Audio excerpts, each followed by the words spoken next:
Let's roll. The Monday night, the meltdown has begun. The late night anger management class, the pimps, the players, the hustlers, the people that bust them, and everybody else in between, from Costa Rica to California, Montreal to Minnesota. Let's rage. The countdown to the Final Four is on, but we've got college basketball on the board this evening. If you watch our promo videos that promote and tease the show, you would know I'm on North Texas and I'm on the over. I'm also on the under of the Las Vegas, Colorado hockey game. The total is 6. They're going to be dropping a puck in a moment there. We've got the CBI finals going on this evening. It's a cool format. Of course, they play that best 2 of 3. Earlier in the day, I wondered aloud, like, all right, so they're in the CBI finals. Quick sports trivia right now. What happened with the CIT? Me and Cam, he's like, who won the CIT? I'm like, I don't know. He's like, I bet on it, but I said, I don't really even know where they are in the CIT. So we looked it up. The CIT is actually in their Final Four as well. But for some reason, they're stretching it out longer than the writers of The Walking Dead. But we'll get to that a little bit later on. So we've got NBA basketball. We got Phoenix and Boston tonight. NHL hockey. I think that Colorado-Vegas game is the coolest thing going on, along with the CBI final. And I think the coolest thing in entertainment going on, just like George Wallace, the best 10 o'clock show in Las Vegas. We're the best 10 o'clock show out there. I'm not saying the best of all time, just at 10 o'clock. All right? But it doesn't get any better when the professor, Dave Malinsky, joins us straight from the strip in Las Vegas, Nevada. How you doing, Dave? I guess I should warn people, Gabe, that, as we start to connect before coming on the air, I'm listening to what you have on in the background. And yes, you were indeed watching exhibition baseball. That is correct. So you can hear the background, right? Do you have the fever? Or is it just a case where there's nothing else? Because here in the States, we can watch North Texas and San Francisco. Yeah. Even though I don't plan to anyway. Is it the fever, or is there just nothing else available over the air? No, you know what it was, Dave? It was the fact that the Toronto Blue Jays and St. Louis Cardinals are playing in Montreal at Olympic Stadium. So they do this. They play 2 exhibition games every year right before the season starts in Montreal. Normally, it's on a weekend. And it's the Expos. The Expos don't exist. So baseball owns the name of the Expos. But there's a group in Montreal that supports the Expos. They had a banquet over the weekend, and they were very, very prominent on getting the Blue Jays to play exhibition baseball a couple of games a year to sort of show that, that baseball could sell in Montreal. And they normally do very well. They did pretty well tonight. Normally it sells out, but it's a Monday. So they got about 35,000 people, I think, which is still pretty freaking good for an exhibition baseball game, Dave. Oh, that's good to hear. Because I'm actually looking forward to it. That when you talk about the frenzy that March Madness is with college basketball and what the NBA playoffs can be, we look forward to baseball because the pacing is so different. Now, beating baseball is difficult because it is a razor sharp betting market. But my baseball evenings are so much more pleasant because you glance over at the TVs every once in a while. You don't sit there glued like during the pacing of basketball. So it's so much easier to track what is going on. So many great play-by-play sites online for MLB as well. I'm actually looking forward to it. Like I said, it's a different change of pace out there coming up. It's not often, Dave. You're not quite as bitter as your good friend and my good friend, Ted Savransky. And man, is he getting bitter. Like, think how bitter he's going to be like when he's like 60 and shit like that. Like, Ted's a bitter, jaded man. Doesn't like anything. Doesn't look forward to anything. But I just heard you say you're looking forward to the start of baseball. And something I remember you telling me years ago, Dave, and it stuck with me about Major League Baseball betting, in that it's a marathon, not a sprint. Literally and figuratively. It's 6 months. There's thousands of games to be played this year, right? So be careful coming out of the gate. You have to be. Not only are the numbers sharp, but the sport itself. Football has some awkward bounces, but baseball routinely, and you're going to see this the very first game you watch. Pitcher throws a great pitch, breaks the bat off on the batter, and it bloops into left for a base hit. Next batter comes up, pitcher throws a terrible pitch. The batter crushes it, and somebody catches it on the warning track. There's all of these various geometric angles. So you have to slow down, give it a chance to even itself up. Let's talk about mindset real quickly, because I think this is important for people establishing the patience to get through all this. My grandfather came over on a boat from Poland back around the turn of the 20th century. And like a lot of people at Ellis Island, he wrote his name down and they sent him straight to Pennsylvania, and he went to work in the coal mines. Busted his gut, in the mines to raise his family. The worst day I can ever have, if I sit here and watch a bunch of games and lose a lot of money, how much would he have killed to have had that day? Yeah. So the worst day I could ever have. Hey, Granddad. And of course, he died 35 years ago, but Granddad, do you know I lost more money betting football today than you made in the best 5 years of your life? What kind of trade-off is that? So I don't ever have a reason to be down about this stuff. If I get down about this, that means I did something wrong somewhere. I'm on a free roll, basically, for the rest of my life with this stuff. But what that does is that gets you out of bed every morning, gets you thinking the right way, and gives you the energy to go out and find a way to win. All right, Dave Malinsky with us. So baseball starts on Thursday. What's your take, Dave, on baseball starting on Thursday? You and I are old enough to remember the days, of course, when, it would start on Monday and it'd just be one game. The Cincinnati Reds would play in the afternoon. Then Tuesday, you'd have, a bunch of other home openers. They bastardized it years ago with the Sunday night ESPN opener. And then, everybody playing Monday, etc. Thursday, it just feels weird, though, doesn't it? They should never be allowed to open before the Final Four. Typically, every year, baseball should play the Sunday night, day after the Final Four. That is your ideal time. So what it does, of course, it tightens things up. That's a good point, David. I have memories actually right now of being upset that, oh, fuck me. The Expos home openers head to head with the Final Four, like literally the championship game, the Monday night. Yeah, it accelerates our processes. So I don't look to necessarily jump out of the gate that fast anyway. Let it evolve. Let the pitchers get their way into shape. Let things play themselves out, especially bullpen guys, because one of the hardest things for any manager to do is get his bullpen sharp in spring training, especially when you go from the warm weather directly into the cold. Now, Major League Baseball has done a little better job with that in their openers this year, but you still have Detroit with the home series, Cincinnati with the home series, Baltimore with the home series, and of course the Blue Jays will be playing with the roof closed. But it's difficult, let's say for these guys in Detroit, if you've been down there pitching in 80-degree weather, and now you go out there on Thursday, maybe it's in the 40s or 50s, that's a whole different ball game. So, yeah, I will do some things early. I will not be in a major hurry. You take it easy in that sport. Another thing is, too, really opening day, it really should constitute, Dave, opening day, not an opening night, right? It's opening day. It's supposed to be, to me, your first day, your first game of the year is supposed to be during the day. That's, to me, it just is what it is. It's the old kids skip school, people take that day off of work, and it's opening day. They've thrown that out the window as well. Yeah, part of it, of course, is the draw of television. So what ESPN is able to do, and they're doing that with Cleveland and Seattle on Thursday night, is, okay, we know you'd like to open in the daytime, but guess what? Whichever of you franchises we can get to play at night on the West Coast, we'll send our cameras out there. And that's what ESPN's going to do. They're going to have Cleveland, Seattle at night. They're also going to have San Francisco and the Dodgers. They're going to make the Dodgers start at 4 o'clock, which is just, if you know LA, and of course, Gabe, you were there, LA traffic around 4 o'clock. So imagine people wanting to go to the Dodger game right around that time. You might live 30 miles from the stadium, and for a 4 o'clock game, you're going to leave the house at 1:30 to make sure. To be fair, the traffic's not much better at 4 a.m.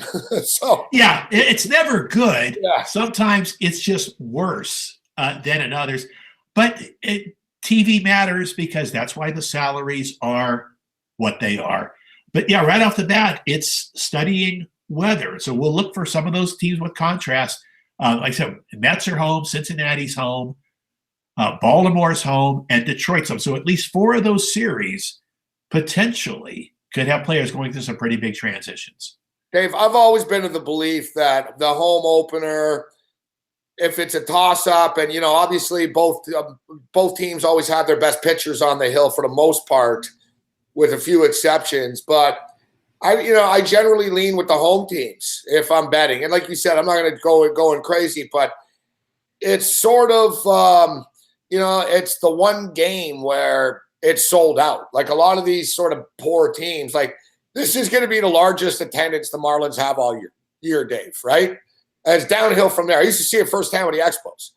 There'd be 52,000 people for the first game, and it'd be fucking 7,000 the next night.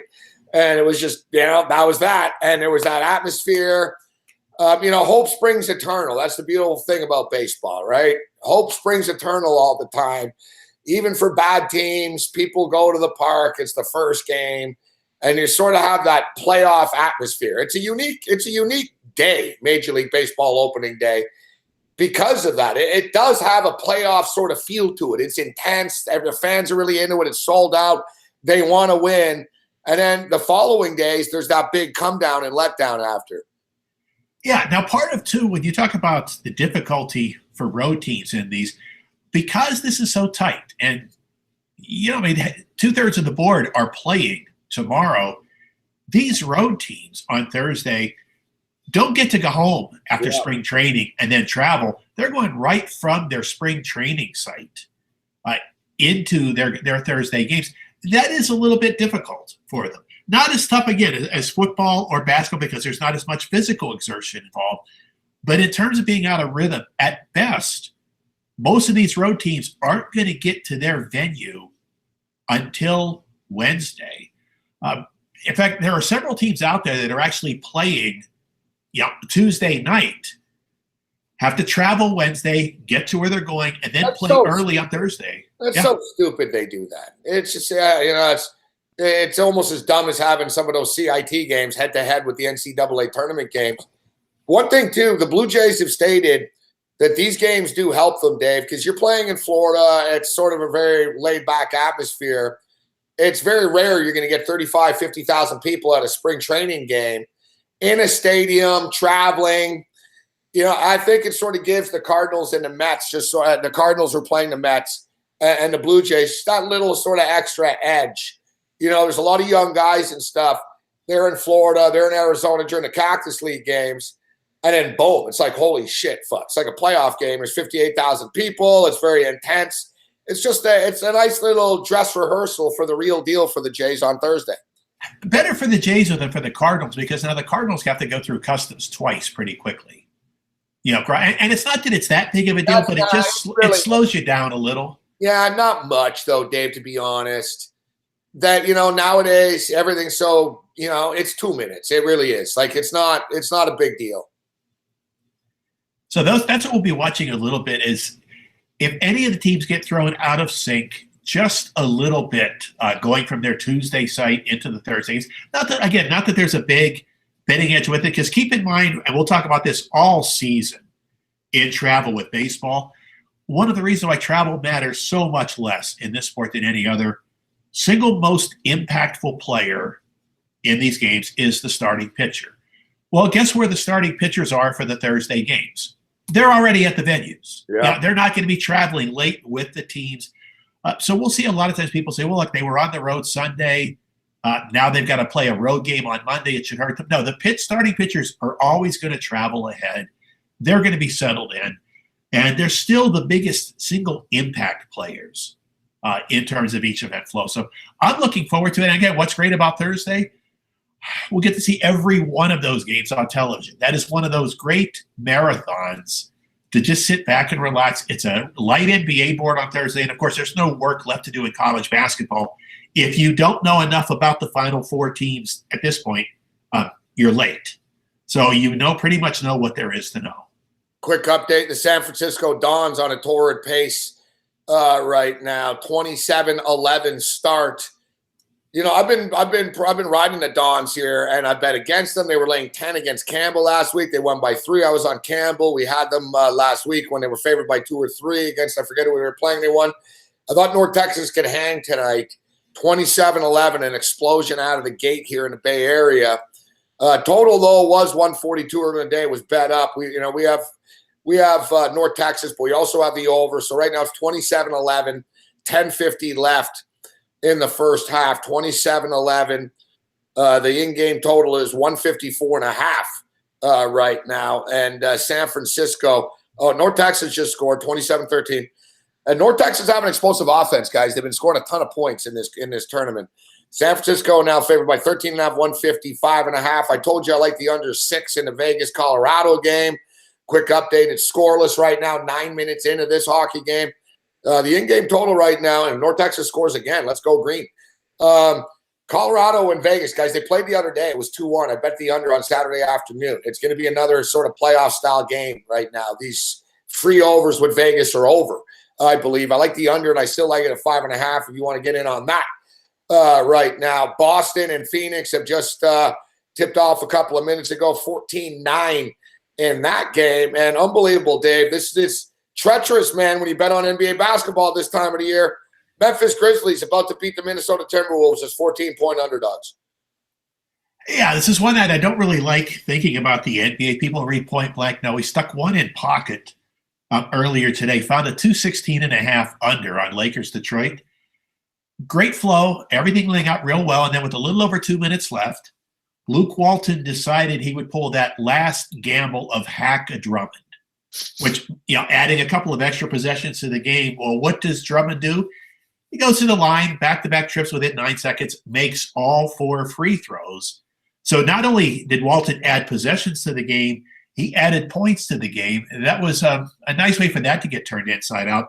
But I'll tell you what was so impressive again tonight, and this is a team we talked about on this show a little, wrote about them at length at point blank today, the 76ers. Now, back-to-back games at home against road teams fighting for a playoff spot. Against Minnesota Saturday, they opened the third quarter 20-4. Tonight against Denver, they opened the third quarter 20-5. There is a team coming out there after making the halftime adjustments with some really, really good basketball. Not only did they get Markelle Fultz on the court tonight, they got production out of Fultz. We didn't get to see the jump shot from him, but he was aggressive and confident with the ball, made a lot of plays, had a lot of assists for the time that he was out there. Philadelphia, awfully interesting right now, and I still see as high as 13, 14-1 to win the East. I think anything over 10-1 is still a value with the 76ers. We talked about this before. Sometimes you don't like the futures because the rake is taken out. Sometimes you want to wait till they get to the playoffs and bet series by series and roll it over. The concern I have is Philly's on a roll right now, and they're going to be favored in each of their last 9 games. So I'd rather buy in now, because if they go on a run and win 7, 8, or all 9 of those, there's going to be a bandwagon developing.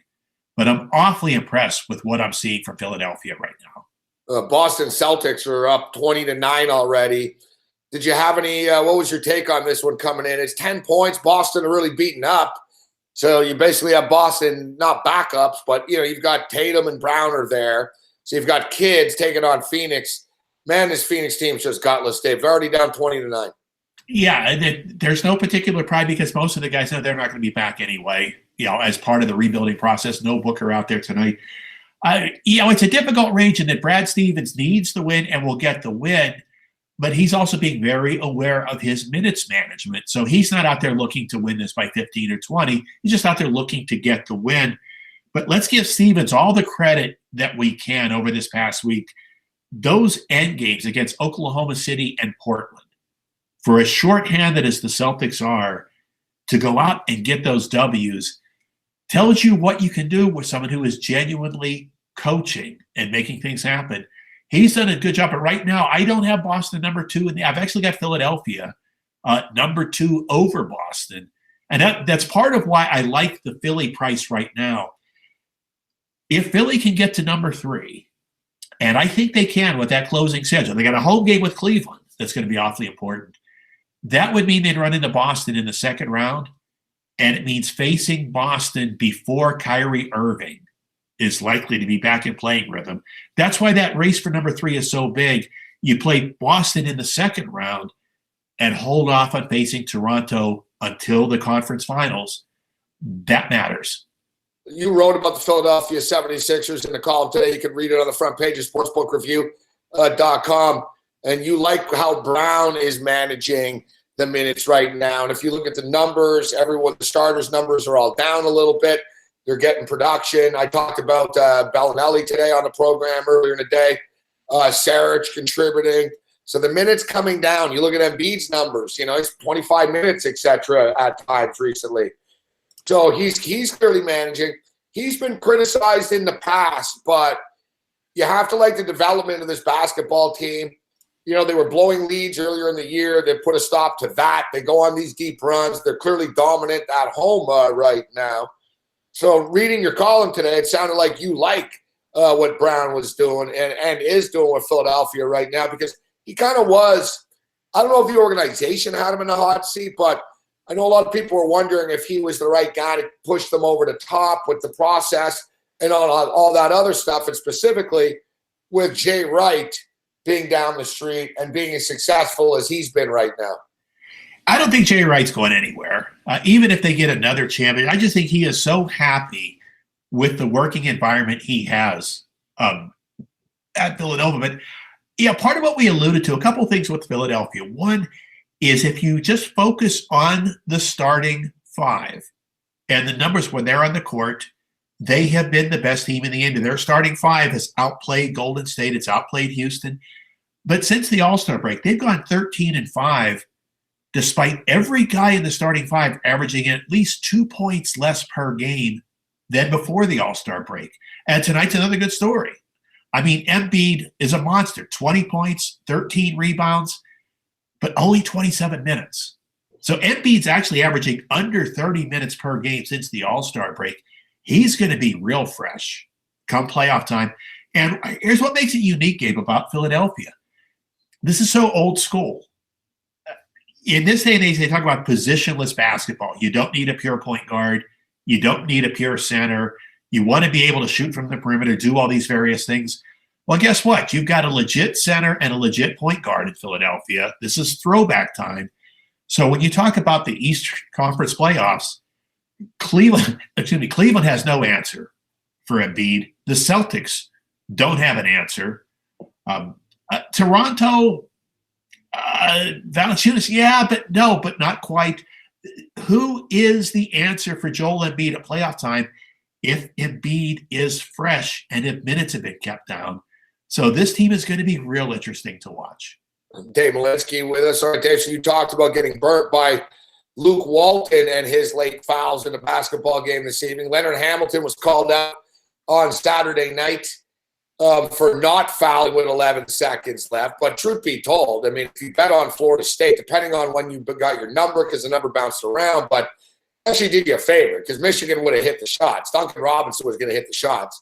So he gets criticized. I don't know, Dave.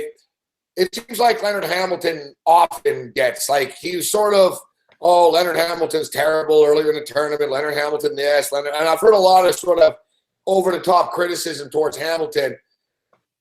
I don't really think is overly fair when you consider, the media is so nice to a lot of other coaches that fail and do stupid things late in basketball games. I mean, Musselman, to me, did a bad job in the last couple of minutes of that Nevada-Loyola-Chicago game. He didn't get the same sort of malice that Leonard Hamilton got, and then he takes a shot. He got a little upset with Dana Jacobson after the fact. What's your take on the Leonard Hamilton situation you wrote about today? Yeah, when you talk to people who cover the ACC, and I know a lot of writers from that conference, you never find anyone that's anything but the utmost accomplice to Hamilton. A guy who's just conducted himself with a lot of class through the years. What Hamilton did, and we ran some of his comments in point blank today, he was apologetic, and he says, you know what? this was a real big emotional situation, and I didn't handle it as well. He was upfront about that.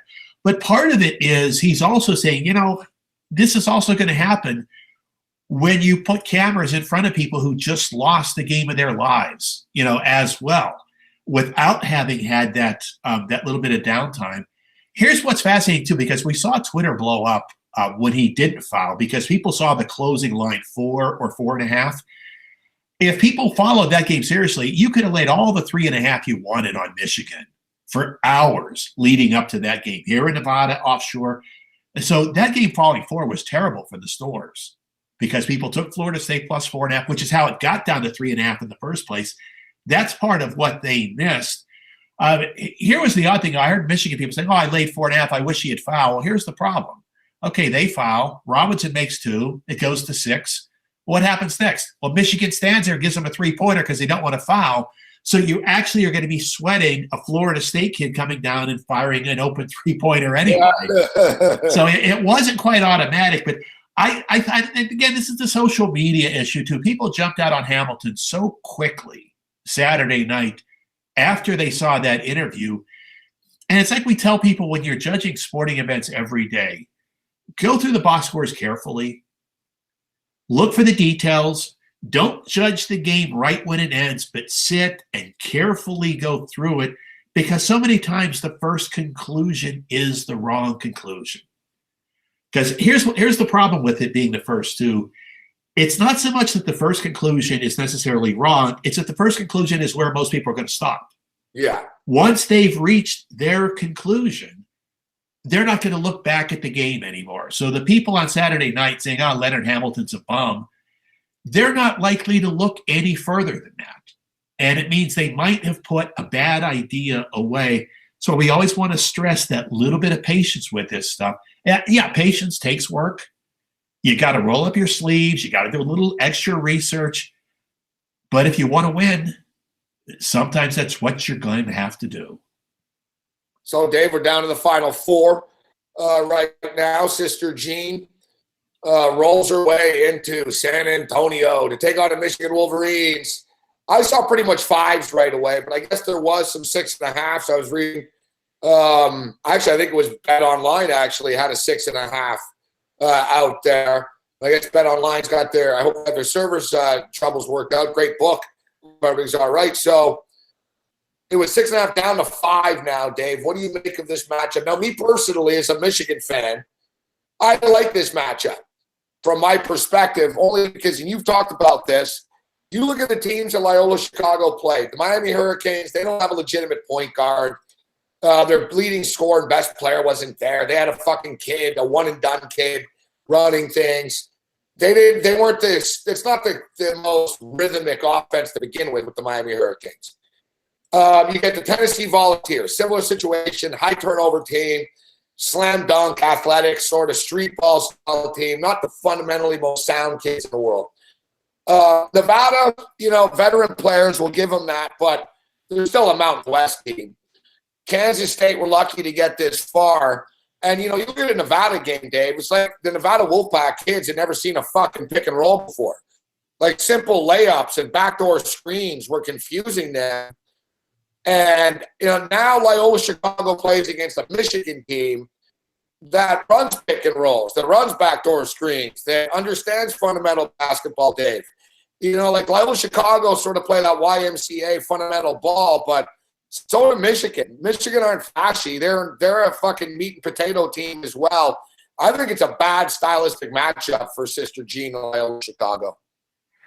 Yeah, I agree with you also on that. I kind of like the fact that this line has been coming down again and getting a little shorter, that maybe we can sneak into a 4.5 at some point over the course of the week. If you really want to set the perspective on Loyola, here's who they've been up against through the first 4 games in terms of the experience level.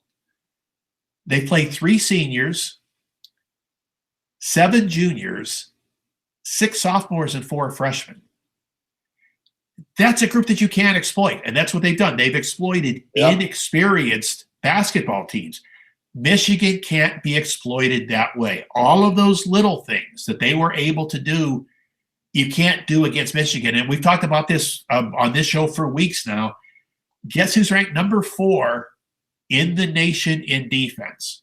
Michigan. It's the best defensive team John Beilein has had. It's the toughest team Beilein has had. I think it's going to be real difficult for Loyola to get into an offensive rhythm. But here's the problem, Gabe. Michigan's running the same offense they've run forever under Beilein. It's good, crisp offense. They get a lot of open shots. This year's Michigan team, they don't make as many of those shots as we've seen in the past. Loyola Chicago's played great defense as well. And Dave, we've gone like you. We've gone. We're in the dark here. We've gone anonymous. You know, Google Hangouts for some reason or another. I don't know if there's a lot of people on it now, but a couple of nights a week, man, on weeknights. So I don't have these problems on weekends, and I use Google Hangouts. But on weeknights, you know, there's just problems with the video feed. It sort of gets choppy and stuff, but it only lasts like 20 minutes or, you know, half an hour or whatever. So yeah, we just went video. We shut the video down instead of getting all choppy, in case you were wondering there, Dave. But yeah, Michigan's defense has been great. That's the one thing that's impressive. I love Chicago too. They don't have great athletes, but they really are in your face all the time, Dave. Like they really do. They get their hands up. You know, their posture's good. It really is like the little things. They really do damn well. Well, when we talk about those distributions of players by class, part of the reason for that is you can do that when your kids have played together for a couple of years. When you've got juniors and seniors in your lineup, you can get sophisticated. You can add layers. When we see inconsistent basketball, and let's say Duke, Kansas was a good example. Yes, it was exciting. It was close. It wasn't great basketball because how many seniors did you have out there? Just a couple. The coaches can't add that many layers to the playbook because the players aren't ready for it. Well, you've got about as much sophistication from Loyola as you're going to see in college basketball, not only because Porter Mosier's a great coach, but one of the things we will appreciate over the course of the week, and I hope it gets talked about enough, you'll appreciate Rick Majerus. And as a tribute to Majerus, one of the things that Porter Mosier still has to this day, he keeps Majerus on his contacts list on his cell phone. And he said he will never be able to erase that number, even though we've lost Majerus several years ago. It's that influence of playing smart basketball. And that's what they did. They outsmarted Nevada. They outsmarted Miami. They outsmarted Tennessee. They outsmarted Kansas State. The problem is nobody outsmarts Michigan. So if you're going to beat Michigan, your players have to be better. I think the length of Michigan's defense is going to bother Loyola. I think what we're going to see, Gabe, is Loyola get deep into the shot clock without finding something and have to force some bad looks up. That's when I think Michigan can get out and get rolling a little bit. We might see Michigan be able to score in transition. What do you think of the total then, Dave, in the 128 range right now? I tell you what's getting interesting is there are people in the markets betting it over. The first 129 and a halves are out there now. They're out there at some good shops. So, Bet Online, You Wager, Chris, a lot of shops are 129 and a half, which means essentially people are going the opposite of what you and I have just been talking about. Since this line hit the board, they're betting Loyola to score. The combination of taking the 6.5 and taking the 6 and betting the over is they're projecting Loyola points that I don't see out there. So instead of laying Michigan, let's say a 4.5 doesn't show, later in the week when the team totals hit the board, if you get a chance to bet Loyola under 62, that's not a bad path to take. And 62 might be what we see based on where this line is sitting out there right now. Dave, Villanova. I thought Villanova were the best team in the country all year long, so I'm not surprised they are where they are. I picked Michigan to face Villanova in the final, actually. So I think we're sort of on pace here. But I also had Kansas. And I've been a big backer in Kansas, actually, this year, Dave. One of the fewer people that actually sincerely believe in them. They're not the same Kansas team. They're much mentally tougher, Dave. And I noted this today on the show, and I'm sure you noticed this during the games, but Kansas players before at times can be a little bit meek. And I don't know, like if it's the Embiid factor that's changed. Like even Andrew Wiggins was kind of just a quiet, humble kid when he was there. But the Kansas players now, they hit shots, and you notice, Dave, like they're talking smack and stuff to the other team's bench. You know, they talk a lot of shit on the floor. When they get down by a couple of points, they don't wilt. This isn't the old Kansas teams, Dave. They're much more street tough and mentally tough, I've noticed, than past Kansas teams. They've got kids that are feelers that'll bomb the three. They're athletic. It's a tougher Kansas teams. They just are. Yeah, and it's something that we did not expect to see. In fact, we wrote a big article at Point Blank about this back in December, because this Kansas team that's in the Final Four lost back-to-back games to Washington and Arizona State by 19. The Washington game was in Kansas City, which is a home game for them usually. The Arizona State game was at home. It was at Allen Fieldhouse. They got beat 95-85.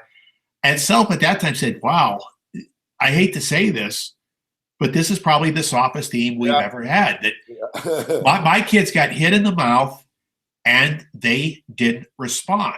Well, you know what happened, though, over the course of the Big 12? And if you watch the way West Virginia played, if you watch the way Texas Tech played, if you watch Texas, if you watched Baylor, if you watch Kansas State, that was a physically tough conference. And the fact that they had to go up against all of those teams, they really grew up. So I'll tell you where you could see that growth in the Big 12 tournament. Third time around against Kansas State, third time around against West Virginia, third time around against Oklahoma State. All three of those games, far different physical flows than in the regular season. You could see, guess what? Kansas did get tougher. They got more confident. Now, they had some skittish moments. And now, again, we're talking about a team that beat Seton Hall by 4, Clemson by 4, and was tied with Duke. Yeah. At the end of regulation. So the Clemson game score a little deceptive, though, right? Yeah. Considering the backdoor situation, yeah. It was a little deceptive, but they weren't able to step on their throat and put them completely out of the game. True. So it's not that they've been dominating, but you know what happens when you win close games? You develop confidence. And what they have had that other teams haven't had is the belief in making shots. Michigan knows they can go out and defend. So many other teams knew they can go out and defend. There are only a few teams in this field, Kansas and Villanova being prime examples, that know that they can make shots. The difficulty for Kansas and Villanova is so hard to guard. And the reason why people talk about the Loyola sophistication more than Villanova's, you don't notice Villanova's sophistication because they make it look so easy. But something we've written about in Point Blank, and I don't know if we talked about it on this show yet or not, but over the last 10 seasons, this Villanova offense is number 2 in all of college basketball. The only team with better numbers, 2015 Wisconsin. That's the only better offensive team. It's just they make it look so easy because they are so smooth with the ball. All 5 guys could put it on the floor. All 5 starters could knock down 3-pointers. They can all pass the ball. That's a combination of good basketball and good basketball players get to a special level. So let's take a look right now at the future odds, and I'll ask you, is it better to roll it over? So Villanova's minus 105. Villanova's minus 105. Michigan's plus 260. Kansas is plus 350. Loyola Chicago's 9-1. It gets pretty close at this point because when they get down to these last 2 games, they're able to in-house look at their Monday night projections. You're right. So they've done the math for us, haven't they? Then, Dave, right? Yeah. Yeah. So that's they're going to be pretty close because they know it's a strategy in the betting markets.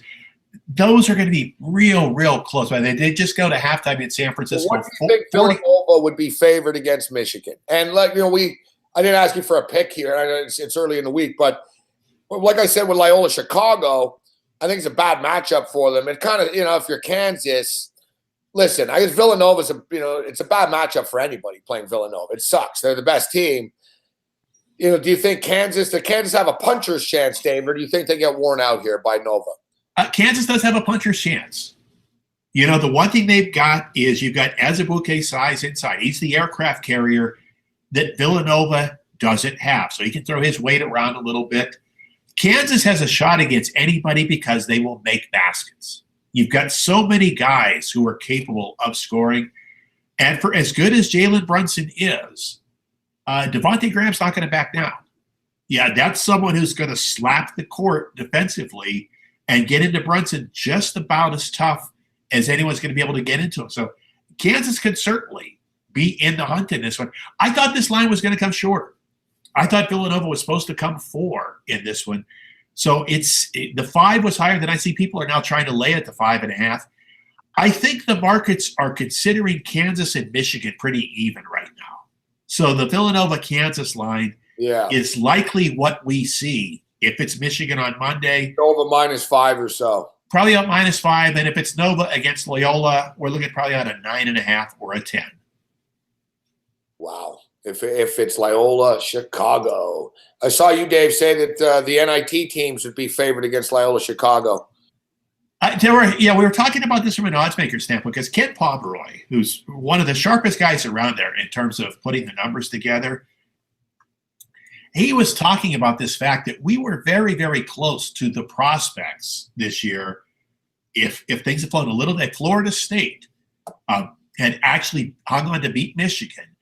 There was going to be this prospect of Florida State or Loyola in the championship game. He says, you know what could happen? If Florida State or Loyola won the championship, the NIT champion might end up with a better power rating than the NCAA champion. Yeah, one thing I put on Twitter over the weekend to set some perspective, you've got 5 teams, at least, maybe 6 or 7, but 5 teams that were eliminated in the NIT already that probably would be favored over Loyola if they played tomorrow. And that's not a knock on Loyola at all. So I don't want people to take it that way, but it's just to help set a proper perspective out there.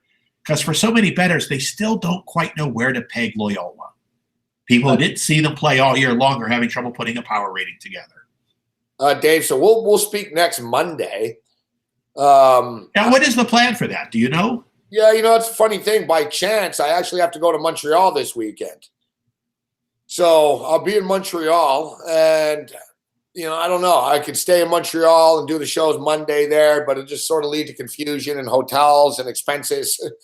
Or I'll get back here. So I'll probably just be watching it here at home. And I'm pretty confident that Michigan's going to make it to Monday night.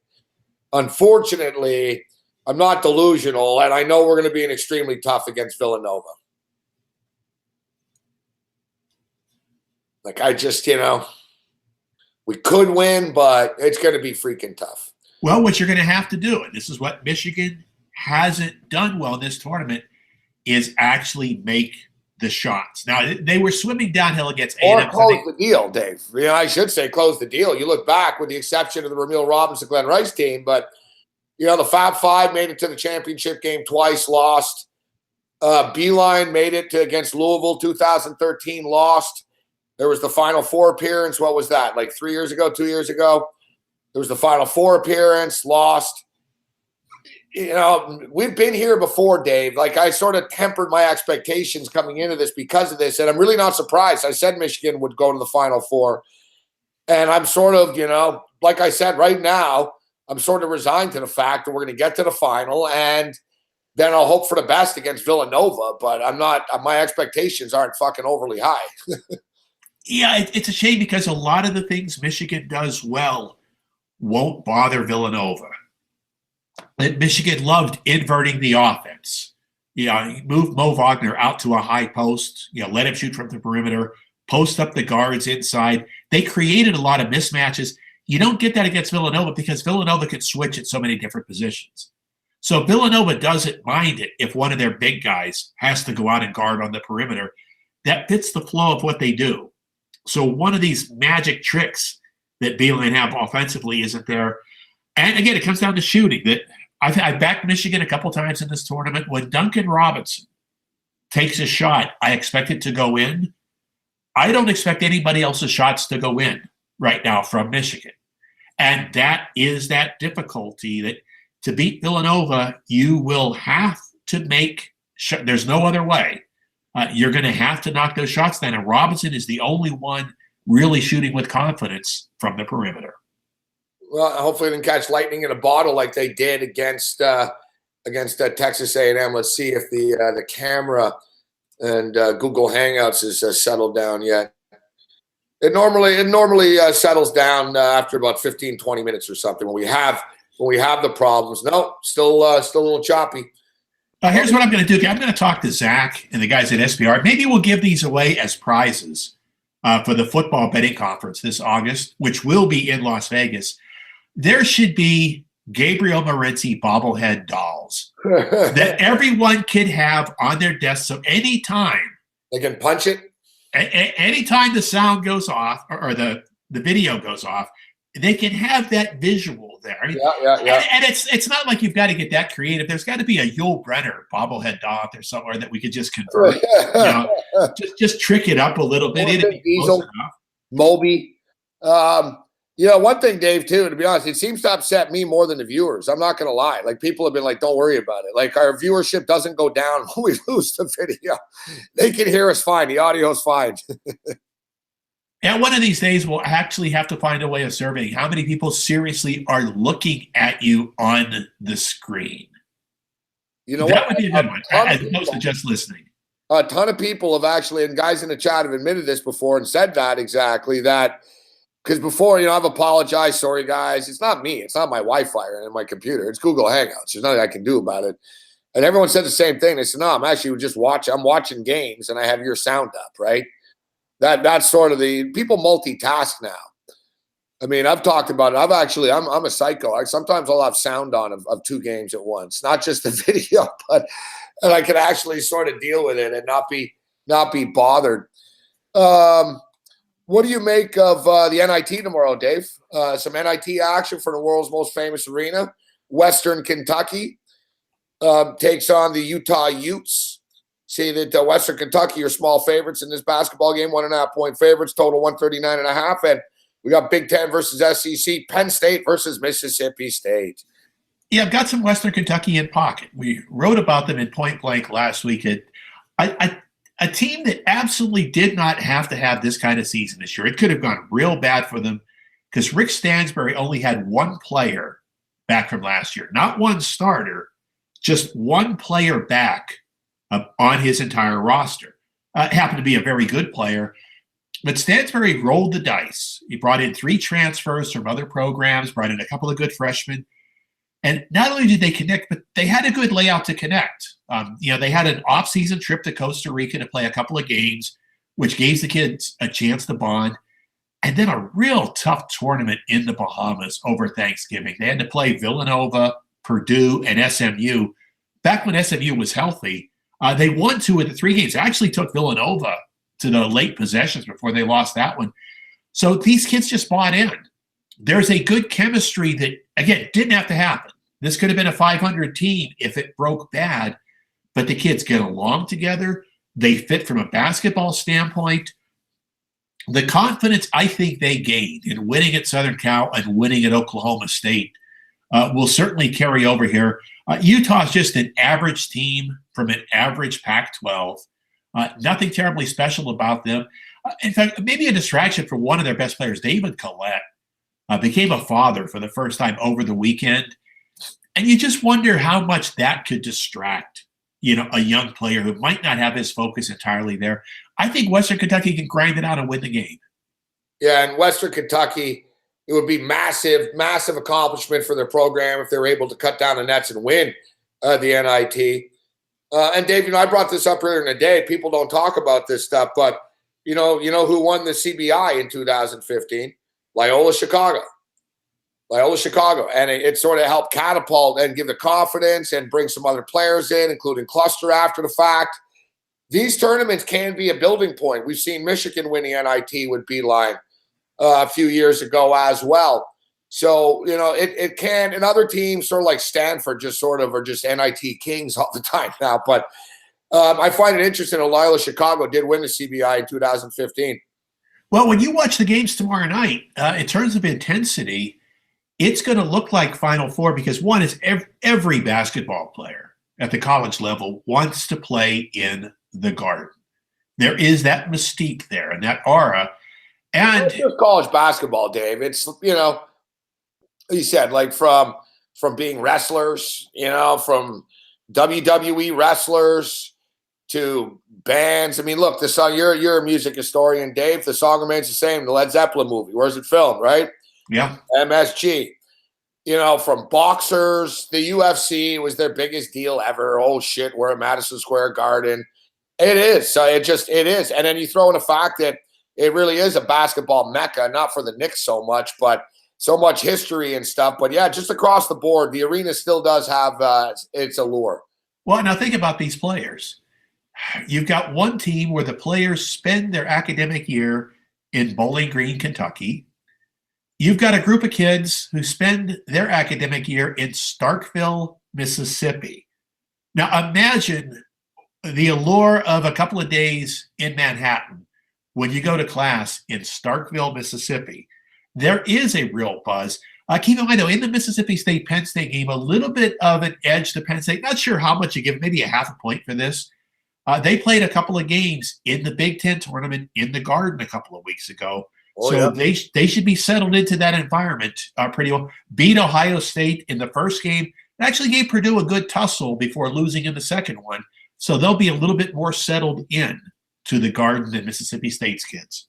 And finally, in closing, Dave, your take on Stormy Daniels' interview? No, I'm just kidding. I'm just kidding, Dave. Well, let me ask you. I won't put you in the hot seat. No, let me ask you, should I watch that? Because I figured, well, I don't have to watch this. I can read about it the next day. I'll know the high points. Is it actually something worth watching? There are no revelations whatsoever. You know, if you followed this at all, then you already know. You know that they met in Lake Tahoe. You know, it's, in fact, you know, there was nothing new. It was really, you know, I tweeted out last night, Dave. In fact, I think it was the biggest bust, pardon the pun, since Geraldo Rivera's Al Capone Vault fucking show. You remember that one? I remember here's what's going to be hilarious about this, and I have not looked yet. Imagine how good the ratings are going to appear for Duke, Kansas, when it really wasn't true. That's going to go down as being maybe the most watched. What a segue, though, for it, David. She had too. Yeah, because once it got to 7 o'clock, yeah, once it became 7 o'clock Eastern, Duke and Kansas gets registered by the Nielsen ratings for everyone who's turning in. You know, the NCAA is going to fucking copy and cut those numbers up and show that to Budweiser next year and try to fool them. You're right. It's going to be, no, it was Stormy Daniels that was on. Yeah, it was the most watched game ever. Well, no, not quite. But no, I did not watch. I didn't think there was going to be anything all that real because so much was already known beforehand. But now you've told me that I don't have to spend any of my time. I can get back to reading the baseball prospectus. Yeah. Doing other things to get ready for Thursday. Throw one quickie in there for people who didn't read Point Blank today. We've had a lot of people over the years talk about how they love the baseball prospectus, but it is so hard to read because it's 600 pages and it's unwieldy. You can't lay it flat. Finally did something. I'd always asked them when they were going to go to a spiral-bound edition, and they haven't. So I finally went to a local print shop here in Las Vegas, have them cut the spine off of the book, drill the holes, spiral bind it, and it is so much easier to use. You can lay it flat, you can fold it over. For people who have a commute to work, you can read it in the subway. So much you can do all these things you couldn't do with the old version. So anybody out there who wants to doctor up your baseball prospectus, I took it to a Kinko's FedEx shop. They only charged $13. They did a really good job with it. I wish I had done this many years before. Dave Malinsky. Sportsbookreview.com. You can read the column on a daily basis. So, Dave, you and I will speak along with Cam Stewart tomorrow afternoon. What will our topics be? What are you going to be writing about? Tomorrow, you know what, Gabe? Look at the NBA board tomorrow night because for as terrible as the NBA has been of late, 6 games tomorrow with teams jockeying for playoff position going head-to-head. So tomorrow we're going to focus in on a couple of those matchups. Tomorrow's one of these rare nights where the NBA will bring a layer of integrity. Yeah, you know what? And I look forward. Yeah, we'll talk about moving forward here. You briefly discussed it. All the injuries, Boston with Kyrie Irving. And yeah, he can come back, but is he going to be in rhythm? Is he going to get hurt right away? Steph Curry, I think it'd be naive to believe that he could come back and get hurt once again. I mean, what kind of rhythm are they going to be in? You know, the avenue is really there for a Houston Rocket Toronto Raptor final if they can take advantage of this. The door is open. The door is opening in. The Raptors still having those issues, though, of can they get over the hump? I know. In that close game with 2 minutes left, because they've had some bad, against the Thunder, against the Clippers, against the Cavaliers. It hasn't been a good 7 days for them. No, it really, especially for their psyche. You know, that's what they did not need right now. So there's still going to be that old lingering issue in close games late in the playoffs. Do they have the confidence and the swagger to get it done this time? Dave Morency, it's always a pleasure, sir. Great stuff. Great insight as always. Thanks for the time. I'll talk to you in the morning, Gabe. There's Dave Morency with his great stuff with the professor. Great insight. A lot of stuff for us to get to on the other side here. We'll see if the video clears up. If not, whatever, we'll continue with the audio. The video does clear up.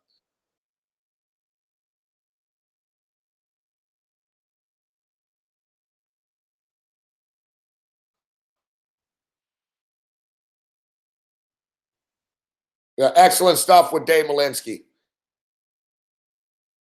Well, are we clear?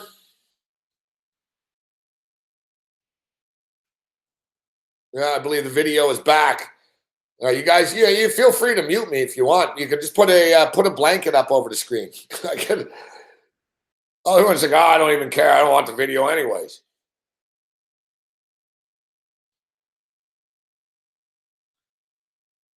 Yeah, just put just put your thumb, just cover it up. Put like some tape over your camera.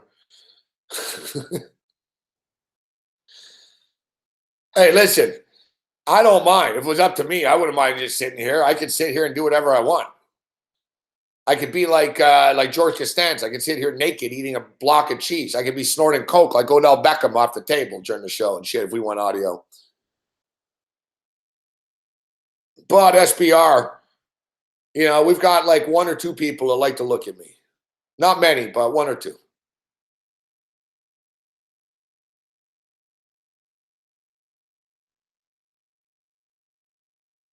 Great stuff with the professor, Dave Morency. 48-45 right now at the half. Lower scoring game than I would have anticipated. What an ugly game, man. Listen, I'm a big NBA fan, but I'm starting to sort of back off the NBA a little bit now. We hit the over that Dave was complaining about. I got lucky in that game with the Lakers and the Pistons.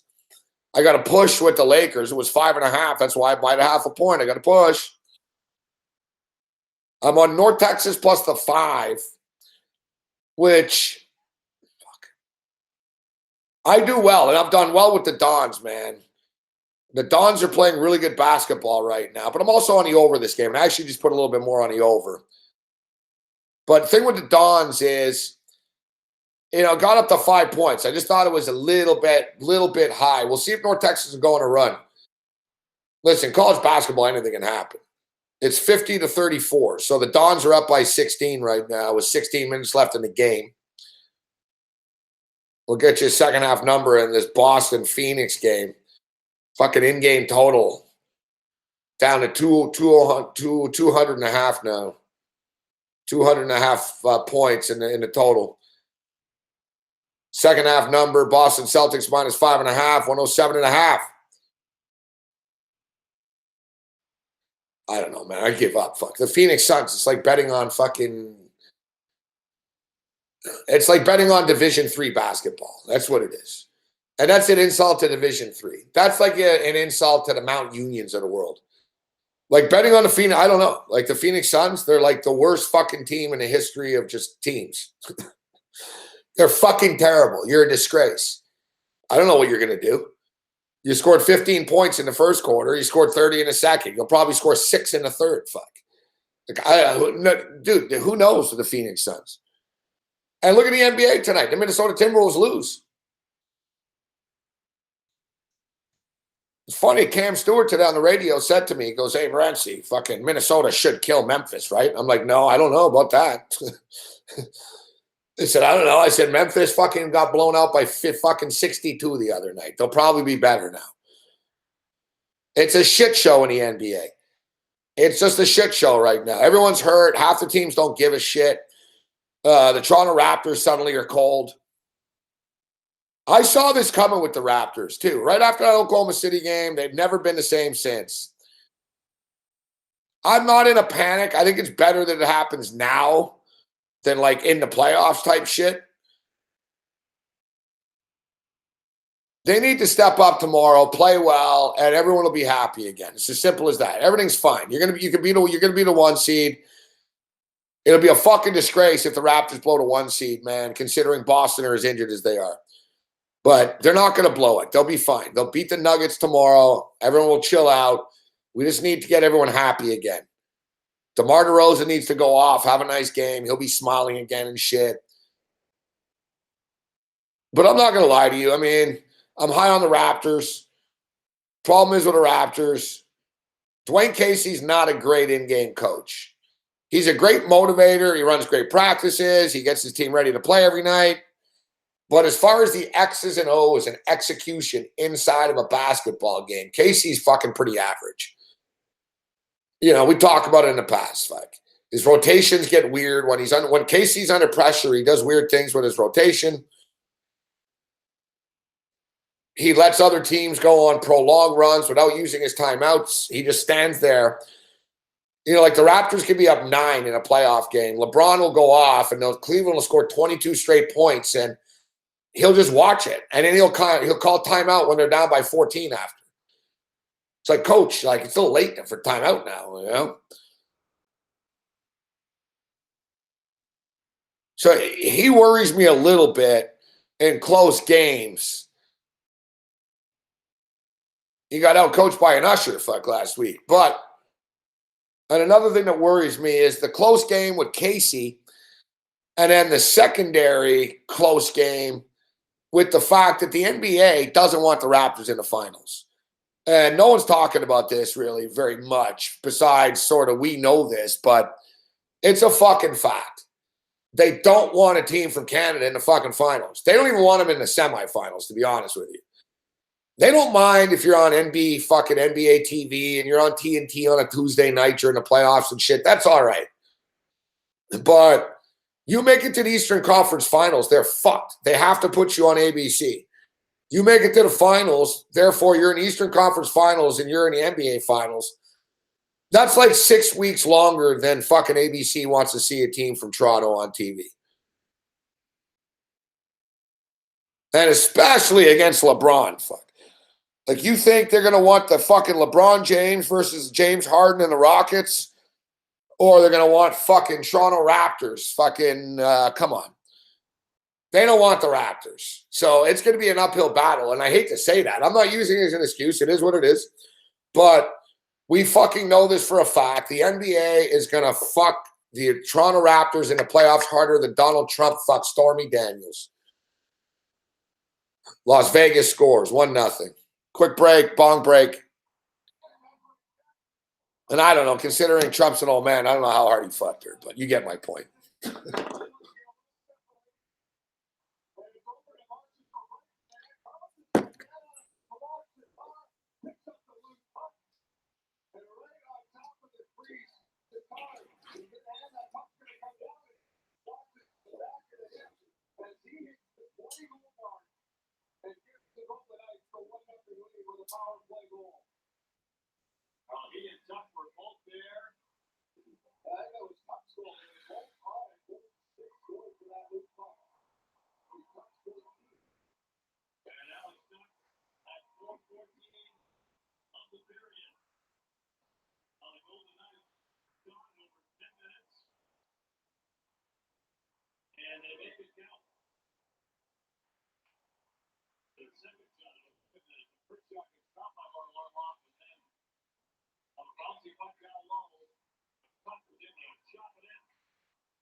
52-38.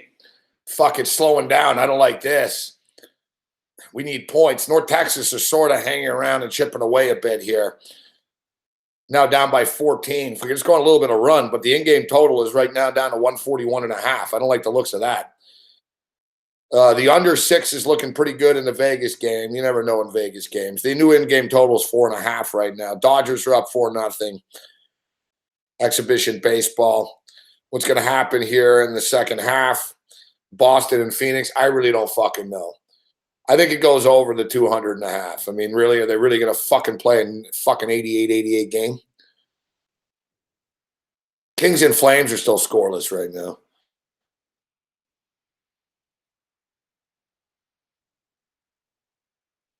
Fucking in-game total keeps falling, boys. North Texas, San Francisco, 139.5. It was as high as 157 and shit before. Should have fucking cashed out. Shoulda, coulda, woulda. Come on, North Texas. Go on a fucking run here, man. I might have to get a stream going here this game in a second. I want to thank everyone that came out on Saturday night. Great times hanging with Jimmy the Bag, Babano. I see we've got some of the crew in the chat here this evening that was in attendance. It was a good time. Great time. I always hate thanking people because, you know, I get wasted and shit and I forget. You know, like we met Mark T. Mark T's in the chat. Mark T's a good guy, but I was pretty drunk by the time Mark T showed up. He showed up later. Well, it's 1-0 for Vegas, Johnny Kicknuts. Gogster was there. If you're wondering, it's not Gogster, it's Gogster. Mr. Goldster. What's up, Goldster? Great meeting, Goldster. Max was in the house. Chris Blanchard was there. Was I Vegas drunk? Yeah, by the end of the night, yeah. Yeah, I was pretty drunk by the end of the night on Saturday, yes. No, that was Jimmy the Bag, Goldster, that hooked you up. You got to be thanking Jimmy.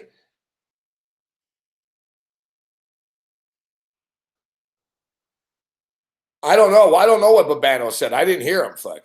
What did Babano say? I left Babano in front of the camera and the computer a few times. I don't know. When he was on with me, he wasn't that bad. A couple of people have said they were like, yeah, Babano was pretty hardcore the other night. I mean, I don't know. What did Babano do? Babano seemed to be his normal mellow self.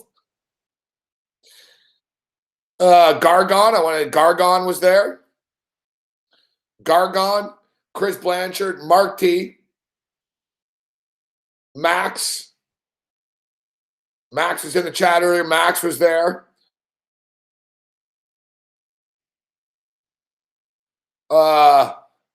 We met a dude named Al. Al was somebody's buddy. Al watches the show. He says he's not in the chat, but he watches SBR all the time. Al was a cool dude. We can't forget about our boy John, the tall dude, John. He was pretty wrecked. I like John's style. Basically, I don't know if you remember, I don't know, I was pretty drunk, but like at the end of the night, it was near the end, and it was after Michigan won and shit, and I ordered drinks. I was like, oh, I'll buy drinks for there was people at the table. And I told the waitress, I said, whatever these guys want, let them order it. I'll pay for it and get me a double vodka and cranberry. And the chick came up to me after, and she's like, she goes, listen, I can't give this guy another drink. He's already pretty wasted. He's saying some pretty crazy things to people. And I was like, yeah, all right, that's cool, I was like, all right, that's all right. And I didn't even get a chance to tell him, fuck. I was gonna say, listen, fuck, you gotta chill out, bro. Fucking the waitress is watching you. And there was just a beer on the table, and he just grabbed the beer. I was like, yeah, that'll work too.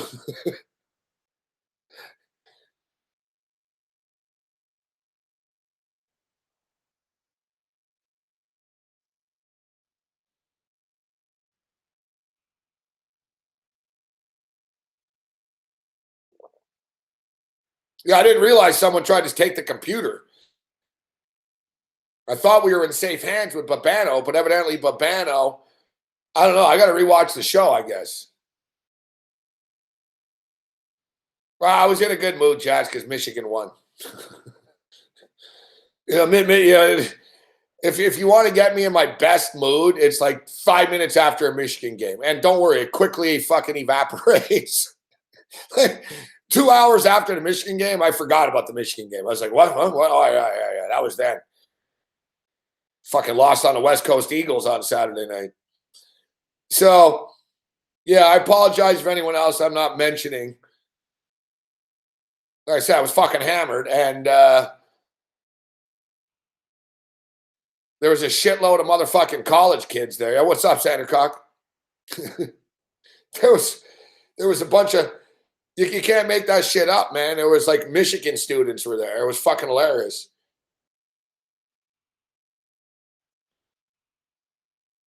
I kind of upset one of the frat boys at the end. I kept calling him Eric Trump. Fuck. He's like, Eric Trump's kind of an ugly dude. And I was like, wow, I said, no. I said, yeah, you just remind me of Eric Trump.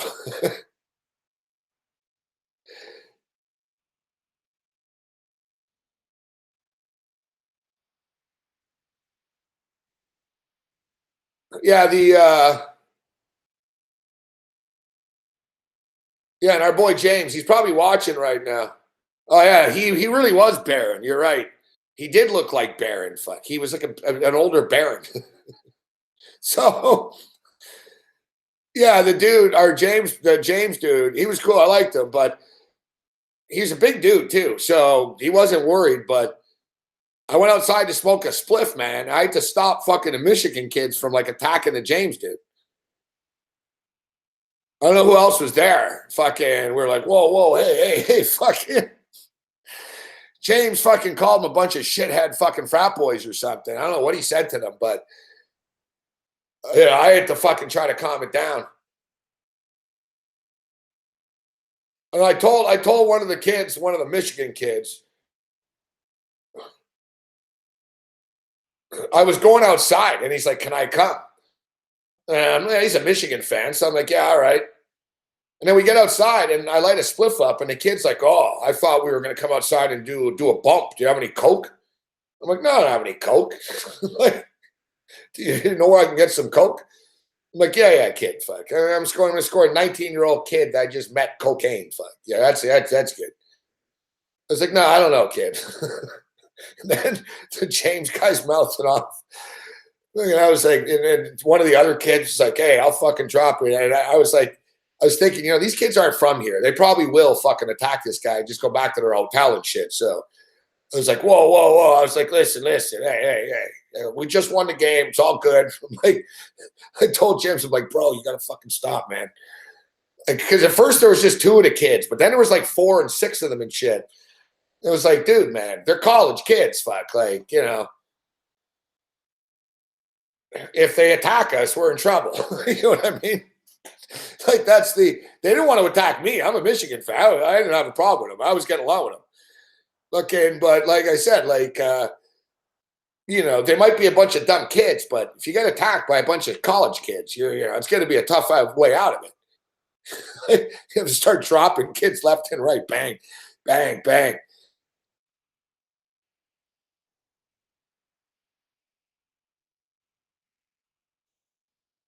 Yeah, the kid's like, oh, I thought it was a bump. I was like, a bump? Fuck. I was like, well, what? After that, I was all drunk. I was like, why would you? I didn't tell you we were going to do a bump. And I was like, I don't even have any coke. Fuck. He's like, do you know where we can get some? And then these fucking like chicks, they look fucking young. They're like, yeah, where can we get some? I'm like, I don't know. Fuck.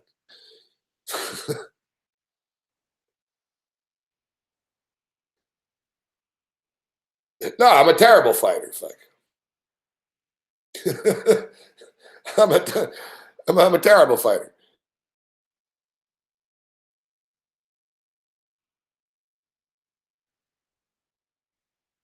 The only thing is, I am crazy. At least I'll give you that. Like I do crazy. I will do something crazy if needed.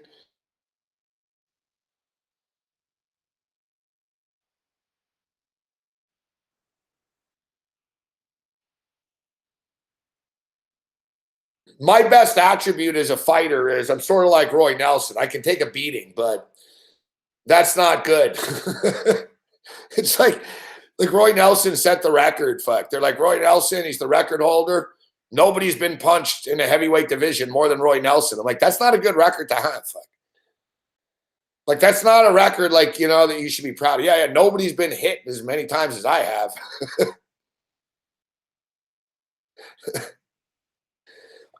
I'm persistent. I'll give you.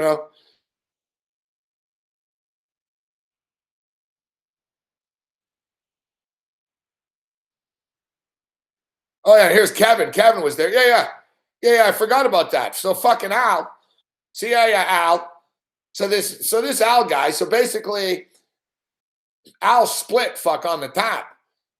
I don't know Al fuck. So the chick comes up. She's like, "Hey, your buddy left. He owes $60." I'm like, "What buddy?" I'm like, "I don't even know that guy." I told him, I don't know that guy. I was like, "Hey, Jimmy, fuck, who's Al?" And I was like, "Oh, that guy, Al. Al was a nice guy." And Jimmy's like, "Don't worry about it. I'll track him down." So, we called Al and shit. We got him. I don't know, man. Al was with a chick or something. He had to meet a girlfriend. I don't know what the fuck it was, man. Al's a good guy. He was across the street, whatever, but I couldn't find my phone. I couldn't find my phone. I couldn't find my fucking phone. And then we're like, we're in the bar at Gabby's. We're at another bar, and I'm all pissed off suddenly. I'm like, I can't believe I lost my phone again. I'm like, I just lost my phone. Fuck, I'm freaking out. Can't find my fucking phone. We fucking call it. We fucking call my phone, and it's in Al's pocket. Fuck. Like, we're sitting in the bar, and Al's pocket starts ringing. He pulls out my phone. He's like, oh, that was a mix-up. Sorry. I'm like, it's unbelievable. I'm like, Al, you fucking split the bar. now, you got my phone in your pocket here.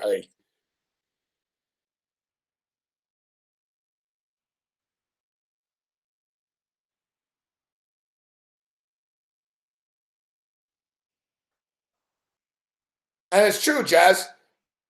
It's true. Like you said, it was like at the fucking the road rage of Vancouver. Somebody bailed too. Fuck. I got stuck with that one too. Fucking chick. Oh yeah, it's $120. I'm like, what? $120.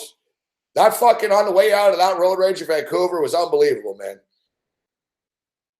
First off, I should have gotten free drinks because I'm doing the show there. Fuck, they used to, but they got all cheap there. So they gave me a few free drinks. They fucking shit comes up. She's like, yeah, you owe me $160 for my drinks or something. I ordered a lot of drinks. And then she's like, oh, but then here's another bill for you for $88. And then, oh yeah, your buddy split. Fuck. He owes $120. It was a fucking nightmare. Fuck. That's why I told her at the end. I was like, here, just take it. Fuck. I think I gave that chick like $300. So I was like, here, here's your fucking $300. And I said, your service is shitty. Fuck. I fucking got pissed off at the chick.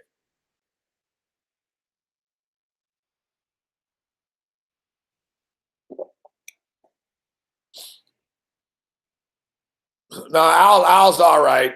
Al's a buddy of Jimmy. Al cleared everything up.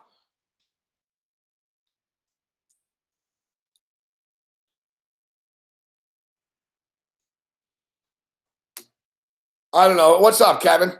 See, that's what happens when I start thanking people. I forget people. Kevin was there. What happened? How come Al had my phone, actually? That's a good question. I don't remember. I do remember now that you bring it up. I remember him fucking like sheepishly pulling it and putting it on the table. And me going, say, come on, Al, what's going on here?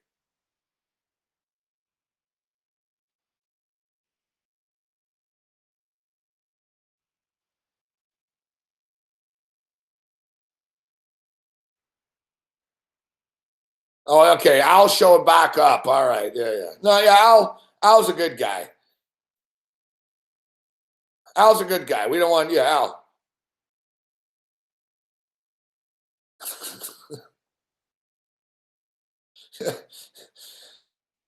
The thing is, I don't even know this guy. I'm sitting there and then my phone's ringing in his pocket. I'm like, he pulls it out. It's like, dude. Basically, I didn't even know I was missing my phone. Like, all right, Colorado just scored 1-1.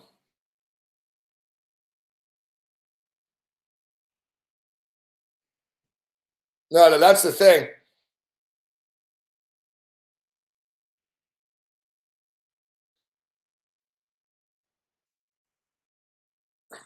It's to the point now where I should just not bring my cell phone out on these things. Look, I didn't lose my cell phone since that football game last time, Kevin. There's actually there's a correlation here. There's a correlation. I lose my phone every time Kevin's around. Actually, Kevin, looks like you're part of the suspects here too. What a coincidence! Lose my phone at the Argo game after with Kevin. Lose my phone Saturday night, Kevin. So either Kevin is doing something with my phones, or I just lose my phones every time I go out and get drunk. I actually don't fucking lose my phone all that often. It's not all the time I lose my phone. Somebody just got hit in the face. Fuck. Belmare. Looks like you got smoked pretty good.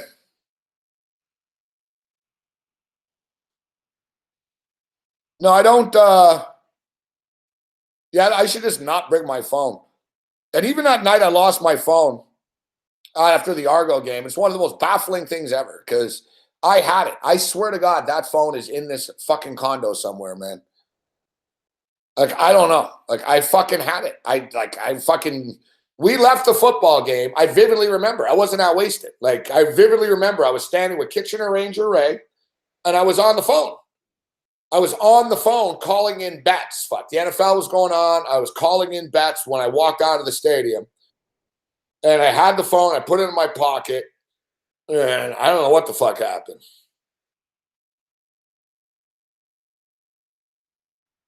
The whole thing is, I don't even use my fucking phone whenever I'm drunk. Like, I'm not the type of person that checks texts all the time or calls people. You know what I mean? So I really don't even need my phone. Like, I don't know what happened in this game. Did Colorado just like smash someone in the face? Because Vegas seemed pretty upset.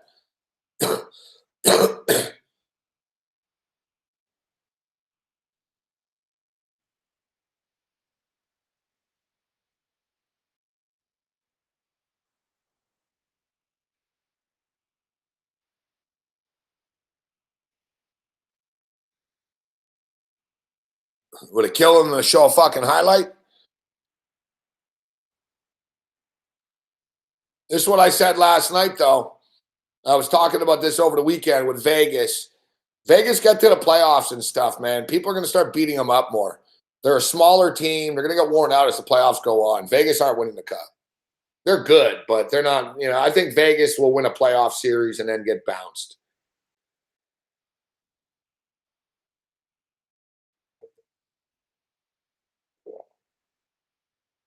And to be honest, I'm not even sure they're going to win a playoff series. I'll look for reasons to take whoever they're playing in a playoff series against them on the series price. I'm not anti-Vegas Golden Knight or anything, but I think they're built for the regular season. They're a smaller team. They've upset a lot of teams in the league by beating them all the time. The ice just gets smaller and tougher in the playoffs. Like, if it's the Ducks versus the fucking Knights or something like that, or the Kings, I'll be all over the Kings or Ducks. Oh, and as I say that, they score. I should shut up.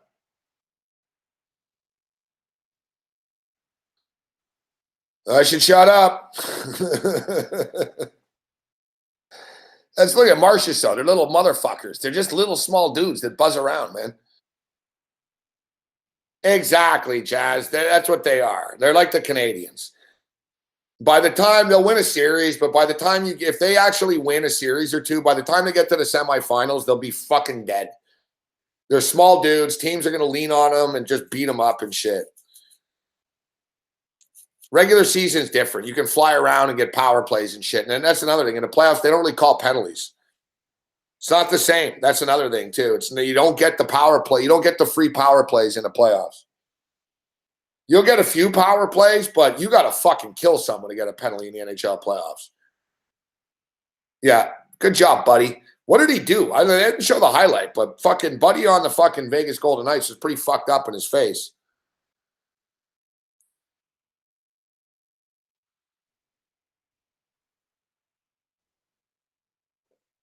Ty Rich says they're winning the cup easily.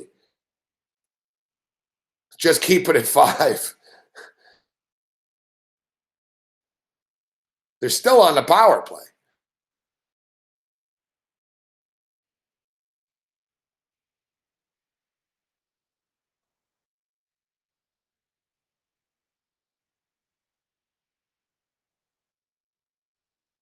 North Texas is grinding right now, but fuck, it's going to stay under. San Francisco have scored 15 fucking points. They've scored 15 motherfucking points, San Francisco, in the second half on their home court. 61-53. We're in nowhere's land right now. The game's not going over the number. And North Texas might not cover still. They're down by 8. We're getting 5. Fuck me. What unbelievable. They scored 76 points in the first, man. 76 fucking points. I don't know why I don't learn my lesson and just start cashing out all the fucking time.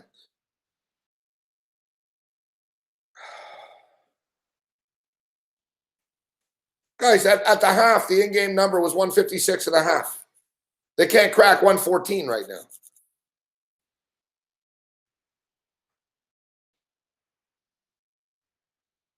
I don't know how that's possible. Like San Francisco, you score 46 fucking points. You score 46 fucking points in a half, and now you follow that up with 15 points. Crazy, man.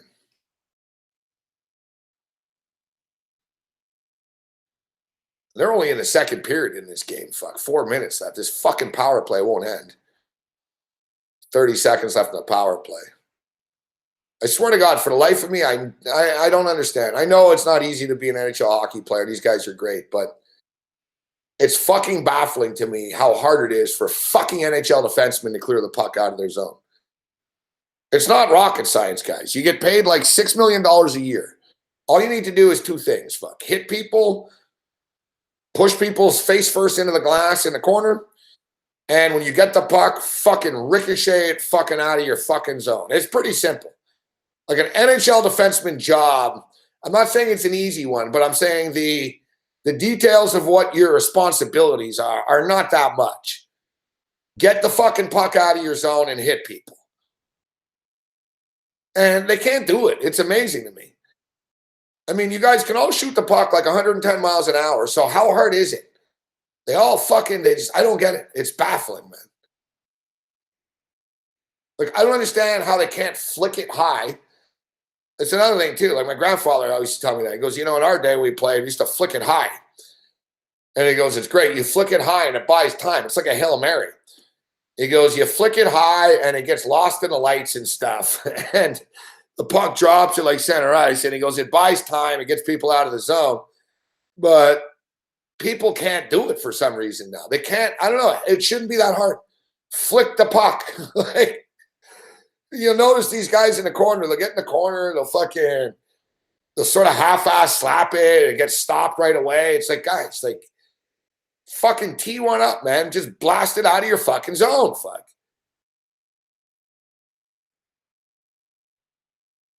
Like right there, look, guy in Vegas, fuck. Guy in Vegas right there, defenseman. He could have cleared it. Instead, he fucking flicked it towards someone. It's like nowadays, they want to do a pass in the zone as opposed to just getting it out. See, there you go. That wasn't hard, was it? Boom. They passed it out and a nice pass up the ice. It's amazing these fucking coaches have destroyed hockey. Fuck. It's still a great sport. It's still exciting. But it could be better. And it's the coaches' faults. It's this fucking system bullshit that they play. This fucking dump and chase shit. Like, it's so stupid. Like, puck possession is everything. And basically what it is dumping the puck is an equalizer. It's teams do it that aren't that good. Like, Vegas don't really dump the puck much. And it's exciting to watch. And they score goals because of it. But they'll also get fucked in the playoffs. Like right now, watch this game now. It's pretty free-flowing and shit. Colorado really aren't fucking nailing them. And like, they're not playing overly physical.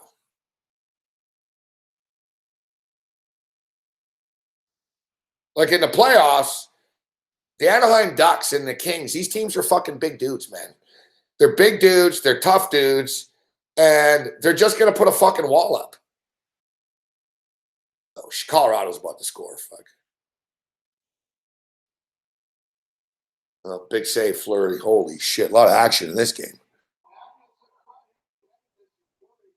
Yeah, they're just going to put a wall up and stuff. 66-33. Yeah, this is the worst case fucking scenario, guys, for this basketball game. Fucking frustrating, man. Shouldn't have fucked. You know what? The CBI is always the same bullshit. The home team always fucking wins. North Texas will win the next fucking game. I got duped into the 5 points like a moron.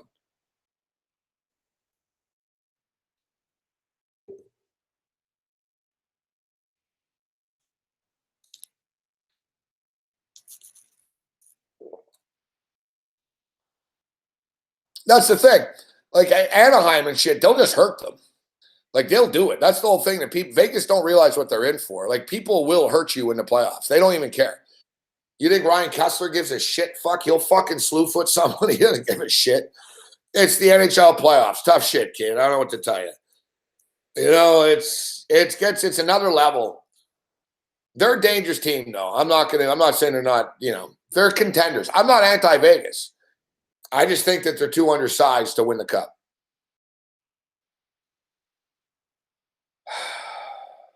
This fucking basketball game. Unfucking believable, man. It's so frustrating, fuck. They score 76 fucking points in the first. They've got 45 points combined with 1 minute left.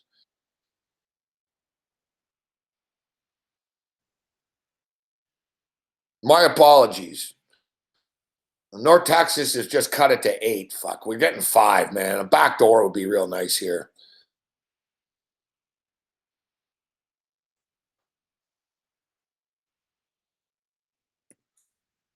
Listen, I don't even know if the Ducks will play them. I'm just using them as an example.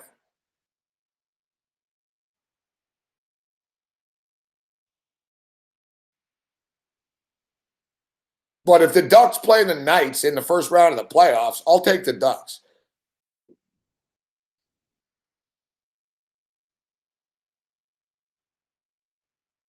Down the stretch, a one-way trip down the highway. Over the top for a tough two. Oh. And back to USF.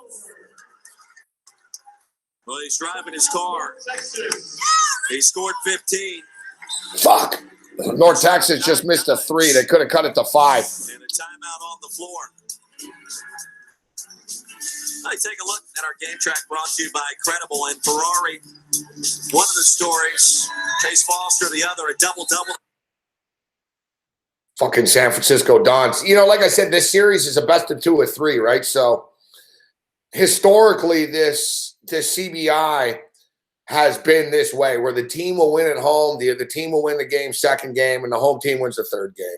And I would expect this to be no fucking different. I don't know what the fuck I was thinking, man. I pulled an owl, fuck. I don't know what I was doing.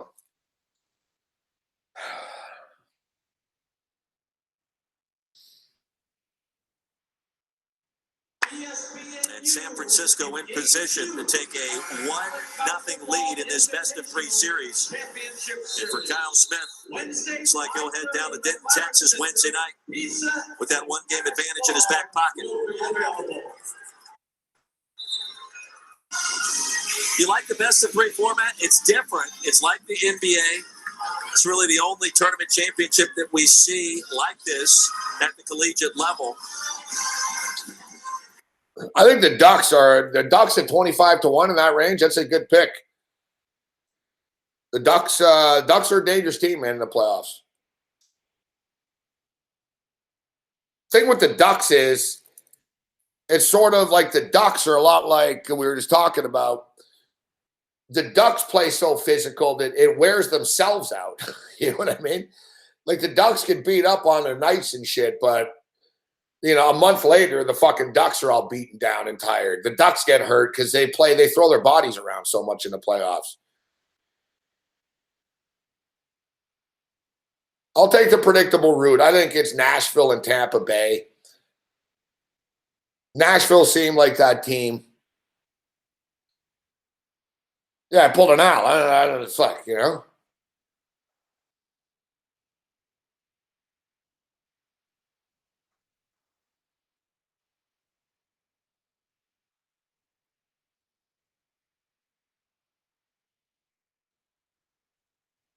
We're fucked.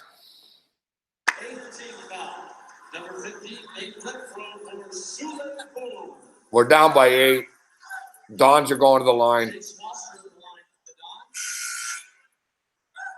North Texas will be pushed to the brink Wednesday night.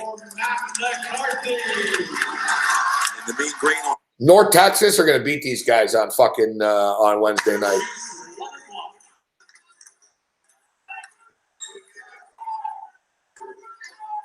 And meanwhile, San Francisco will have to find a way to win one of its next 2 on the road to claim this year's CBI title.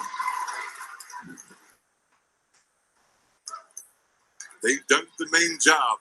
Take care of home, protect your house. A great first half, 12 three-point makes. Really set the tone and done just enough here in this second half to maintain seemingly a 10-point lead throughout to possibly walk away one game ahead and one game to go to a possible championship. In and out for Woolridge. Simmons, another board. His 22nd. And Zach Simmons win this game one with a double-double. And a quick foul in the inbounds. But they're fucking fouling to the end. We're down by 8 with 6 seconds left. Our only hope in hell is a push. And we need the kid to miss both free throws, and then we need to hit a fucking 3 at the buzzer here, and we'll get a push. And the game stays fucking under the number by like 8 points. But after scoring 76 in the first, man, unfucking real. How to win.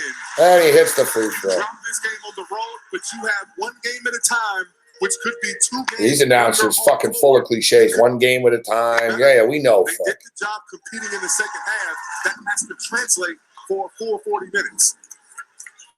5 seconds remaining. Woolridge comes up short again, and that'll do it.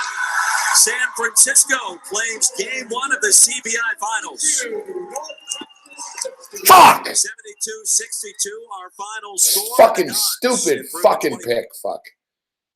Fuck, I'm an idiot.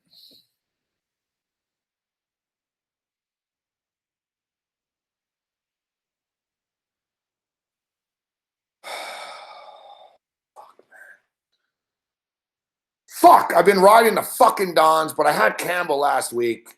Fucking North Texas, you fucking idiots, man. Fuck.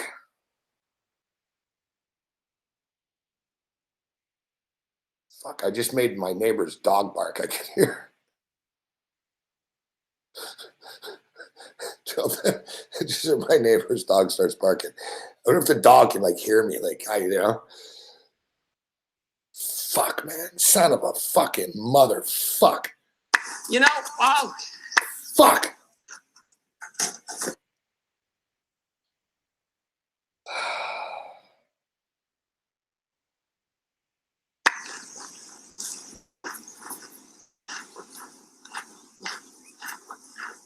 My name's Bobby, and I am an addict. At least that's what Priscilla says. She's going to leave me unless I quit gambling. Puzzles me, though, that word, gambling. Whenever Priscilla gets a car out of the garage, she's gambling big time. Never checks the mirror, sticks it in reverse, puts her foot down right out on the highway. Jeez Louise, that's gambling. Here I am, Gamblers Anonymous. And your point is what, Bobby? My point is this. Life's a gamble, right? That's the thrill of it. You know, you folks aren't here because you're gamblers. You are here because you are terrible gamblers. Well, let's. That's the problem. I mean, you lose, and that's why you're here. Okay, Bobby. And I've been looking at you guys yammering on about all of your stuff, and woe is me, and this is terrible.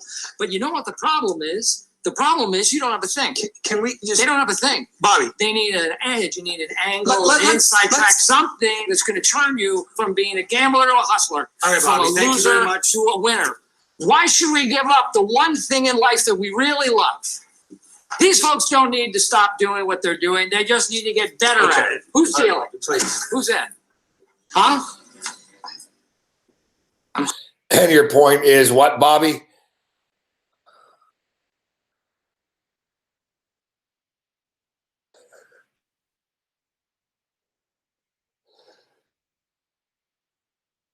Yeah, the guy in the meeting is best. Let's. All right, Bobby. And your point is? My point is life's a gamble. Always got to think, though, that's us when we're like, I can't believe it. We took the bad pick. It's like, I'm hearing you. Woe is me.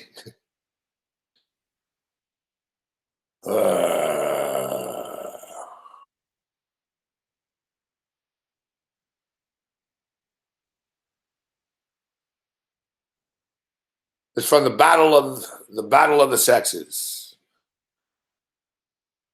The battle of the sexes.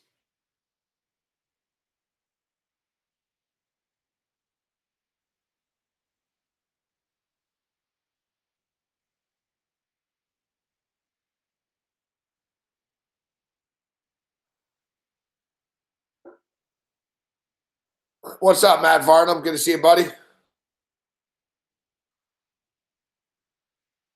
All right, so right now it is 80-71 for the Boston Celtics and the Phoenix Suns. Yeah, dear God, you got a great fucking game going on there, don't they? Great game going on there. Calgary Flames and the LA Kings are in action right now as we speak. The Vegas game, we've got the under 6 and a piece of under 5.5. It's 2-1 right now after 40 minutes of play. The total is 5.5, but it's minus 210 to the under. The Vegas Golden Knights are now minus 550 to win the game. Colorado Avalanche are plus 390. Avalanche plus a puck and a half is minus 145.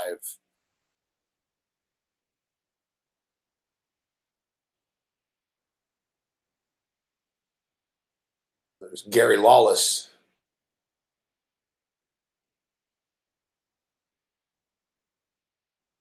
Here we go. Calgary Flames going on the power play. Yeah, guys, the NBA right now, man, it's a bad time of the year in the NBA. It just is. You know, the numbers are big. You got to gauge the team's interest.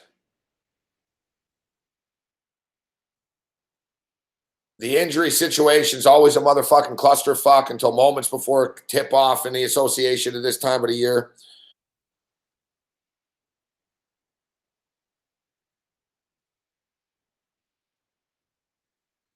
Daniel Asker, we're going to talk any baseball this evening. Yeah, we'll talk a little baseball after in the midnight hour.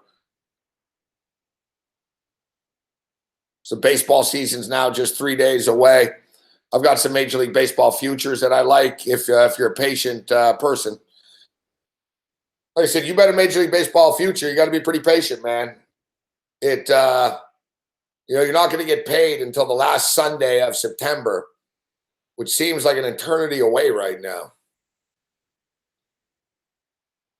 I'm kicking myself. The Michigan run's bittersweet because I fucking told anyone who would listen that Michigan at 81 was a great play. I only got a small bet on it. I'm a fucking idiot. I was like, oh, I'll get it in. I'll get it in. And then they won the big fucking 10. And it's just one thing after another. And I don't think Michigan are going to win the championship. I'd love to see them win the championship. But Villanova are going to be tough to beat. Villanova are better than Michigan. It's not impossible for Michigan to beat them, but I think there's a big difference in caliber between us and them.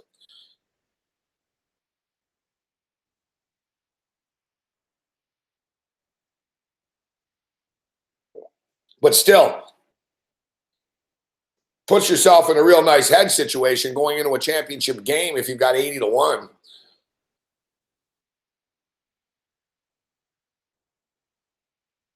We've talked about this.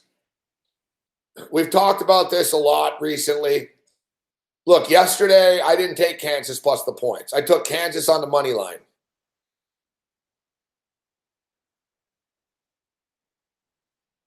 I'm going to, now with baseball here coming up as well, too, I will play a lot of parlays and stuff. 2-team parlays, though. I don't win if I go for the 3 and the 4 game bangers too often, but 2-team parlays plus money. I'm trying to get it so most of the bets that I make are in a plus money territory at least. Like, I don't mind playing a favorite in baseball, but if I play a favorite, I'll play a couple of favorites, get into the plus money range. Plus money. It really builds. It makes a big difference. Hitting a plus 155 on the money line is a hell of a lot better than winning a fucking minus 110 fucking bet,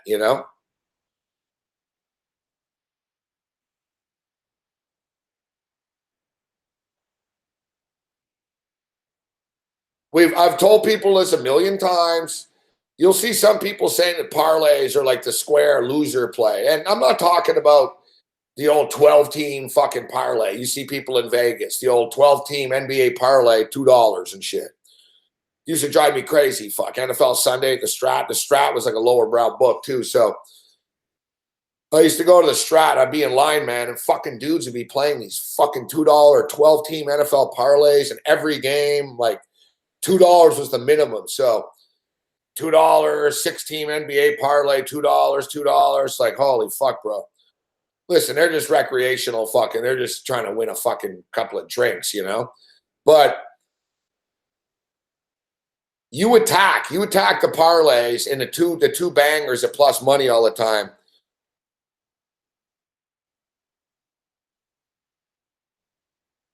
And the profit just adds up a hell of a lot quicker with the plus money.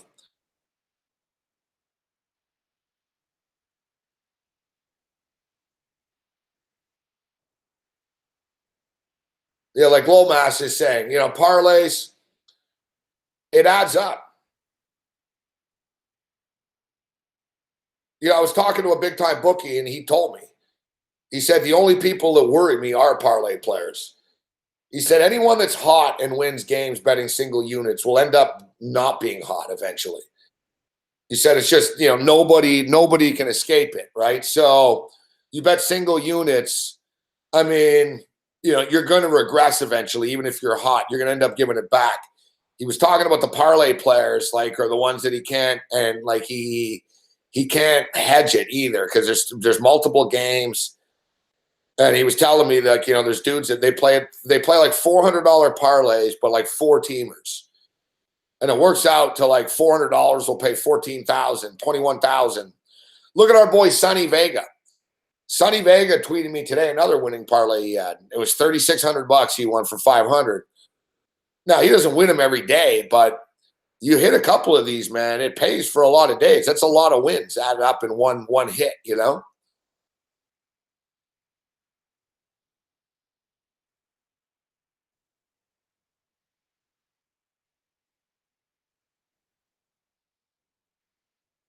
Yeah, exactly, Byron Walt. Well, you know what, though? We got to be careful, Walters. When you come in, if you missed my conversation with Dave Malinsky earlier,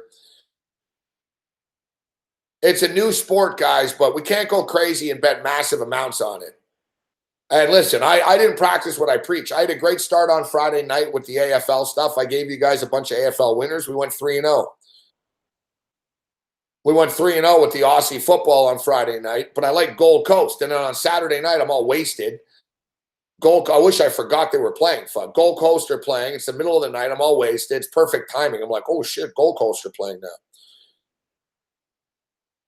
And I was drunk. I was like, oh, I'm 3-0. I'm like, man, I'm killing the AFL. I just won Michigan. Let's go big.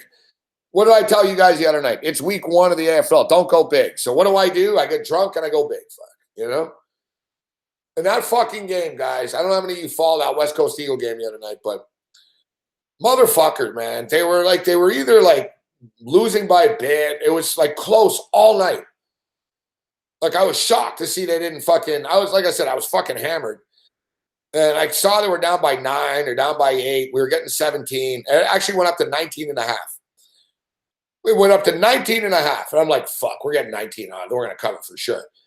And even with like 6 minutes left, man, they were down by like 10, 12 and shit. And I was like, well, I thought they'd play better, but we should be able to pull this out and cover at least. And boom. I fucking look at the final score like 10 minutes later. I'm like, holy shit, fuck, they lost by fucking 24 or something.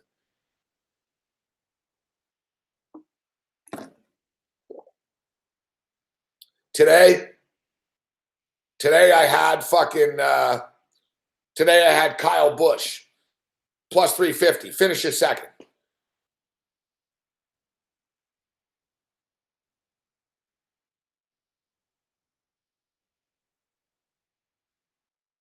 Now, as far as Michigan, I think Michigan are going to cover. It's 245 on the money line. It's a little high. So it's hard to just money line up that. Interesting, isn't it?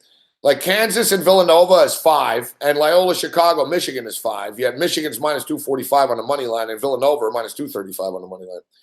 If you money line parlay both of them, it's plus 100. Like, I was too hungover to tweet it out yesterday, but a good example is like, you know, we knew Villanova was going to win, and Kansas was a crapshoot, but you parlay Villanova money line and Kansas money line yesterday, and you got like a 3-to-1 parlay suddenly.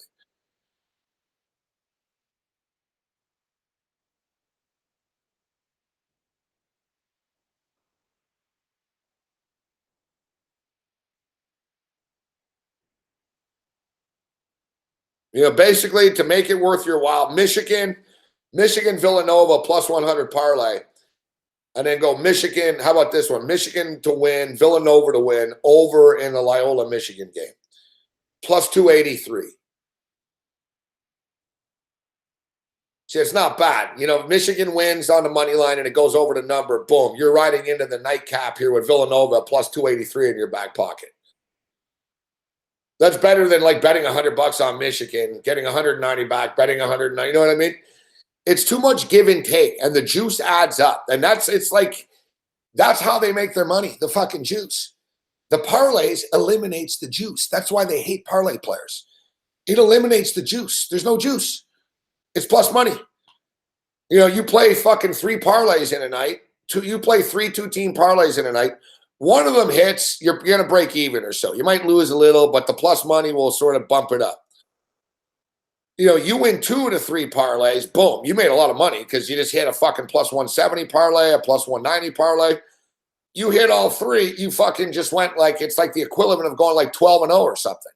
You just won like 12 units in one night, as opposed to getting all hot and building up slowly and like 90 cents. It's a different approach for everybody. Listen, I'm not one of these guys, and I hate people to do this, and some people at SBR are guilty of this. Some people are on the air, in which they'll mock other people's methods of gambling. I don't mock anybody's method of gambling. If you play first halves and you win, then you play first halves if you win. You play teasers and you win, you play teasers and you win. If you're a parlay guy, you're a parlay guy. I know a dude, I remember a dude, they used to make fun of him. I worked with him at the Score, Golikov, and his deal was college football. He used to take like every fucking 38-point favorite and shit every week. Like early in this, whoever the monster favorites were, he'd do like these 12-team or 6-team, 8-team fucking Oklahoma minus 50, Florida State minus fucking 50, minus, all in the money line though. Florida State minus fucking 55,000 to 1 versus Savannah State. And people used to laugh and go, but he'd do enough of them where it was like minus 200 and shit. And I swear to God, fucking like 3 years, he lost once. It happened once. There was an upset in one game once. And everyone used to bust his balls. I was like, you know what? You guys bust his balls. The guy's doubling his money every Saturday, you can throw in all these sexy fucking picks you want, but exactly, Shauna, whatever makes you money.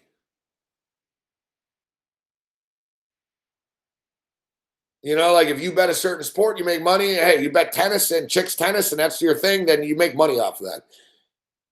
Like people used to say I was crazy when I used to bet big on the Arena Football League, but I knew it and I was good at it. And like I told people, they were like, you're crazy. I said, oh yeah, it's a big difference between betting on a Philadelphia Soul and a Philadelphia Eagle game, right? What's the fucking difference? What, the Eagles have covered every game they've ever fucking played in? When you get paid in the account, it doesn't matter. The money doesn't know whether it was a WNBA game, a NBA game, or a fucking Final Four game. The money doesn't know whether you bet on the CBI or the Final Four.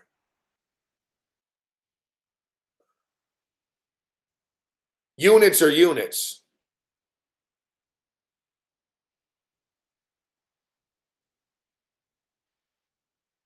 Yeah, you remember that. What up, Scott Ramsey? Scott Ramsey's a good gambler. You know what I'm talking. I don't know what your methods are, but like I said, I believe you like the parlays too. But like you said, yeah, in college football, dude, you remember the top 25 teams in college football covered, like you said, the first 6 weeks of the season. They were like a combined fucking, 36-3 against the spread. They all won by 28 or more every week. It was insane. There's not that many college football upsets, Look, last year off the top of our head, Liberty lost to Baylor as 30-point favorites. Baylor were 34-point favorites against Liberty. Nobody's stupid enough to fucking put Baylor in a parlay. And then I think there was one other big upset, but they're few and far between, really. We can talk all we want about Appalachian State beating my Michigan Wolverines. That was 20 years ago. It was fucking, what was it, 17 years ago or something stupid? was a long time ago.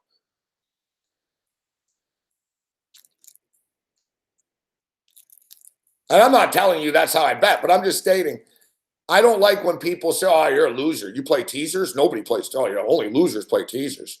Yeah, whatever, man. If the guy is a teaser king and he knows how to fucking win at teasers, then who cares? If he's a money line player, if he's a parlay player, but I'm telling you point blank, I know some very big-time bookies. At least I did. I don't speak to them anymore. But I knew some major players, guys, and they all told me the same thing. They said 97% of people that play single games will lose. Fuck. They said there's like 5%, 3 to 5% of people that win money from them play parlays.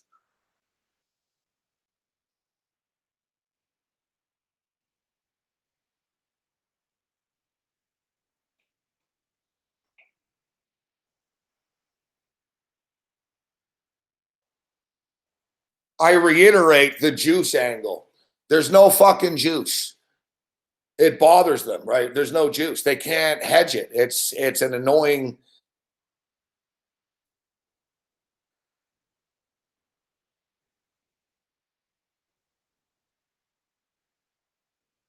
Oh shit. Well, I've got on I had on the Calgary game. Ah, fucking Vegas just scored 3-1. Fuck me. I don't even know if this game is going to stay under now. 3-1, 15 minutes left.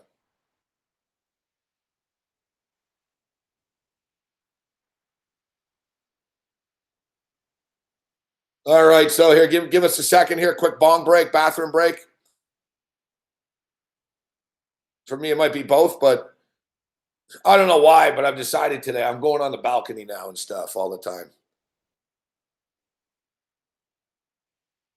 There's too much. I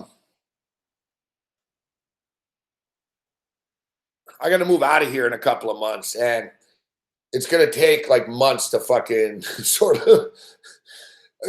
I got to begin the slow process of fucking airing the place out and sort of, slowly but surely. I'm sort of, all right, I'm going to pick this up and clean this up. And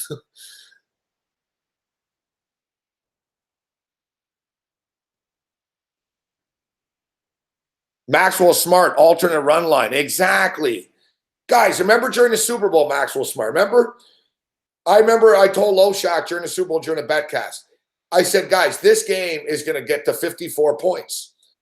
Like, why would I bet over under 48 and a half at even money when I knew it was going to be a track meet and I got fucking plus 190 over 54 and a half points in that Super Bowl? If you like something, don't be fucking scared to pull the trigger on it. That's my lesson. And it's pissing me off about the Michigan shit that I fucking knew it.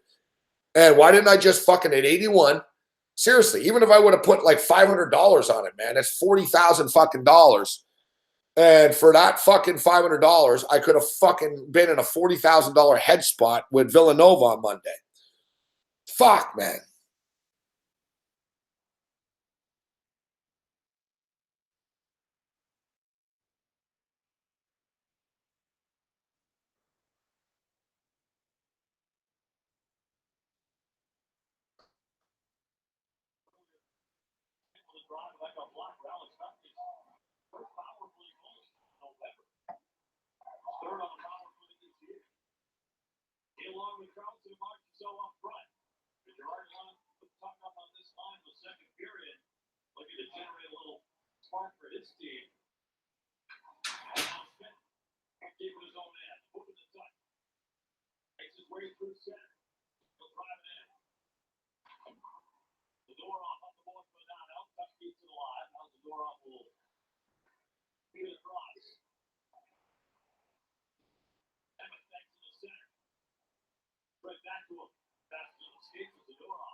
so excited. It's finally happening. First ever 4 episodes this year. 40 Creek's story didn't begin with a commercial. It began in a humble place, where it built its reputation by word of mouth, from mouths that have tasted complex Canadian whiskey. 40 Creek, from a good place. For 100 years, heritage and innovation have made Gillette the #1 shave in Canada. Now get Gillette quality at lower prices every day. Brought to you by more than 1,000 workers in our factory, we're proud to give you our best. Gillette, best a man can get. The last thing you remember. What do you like?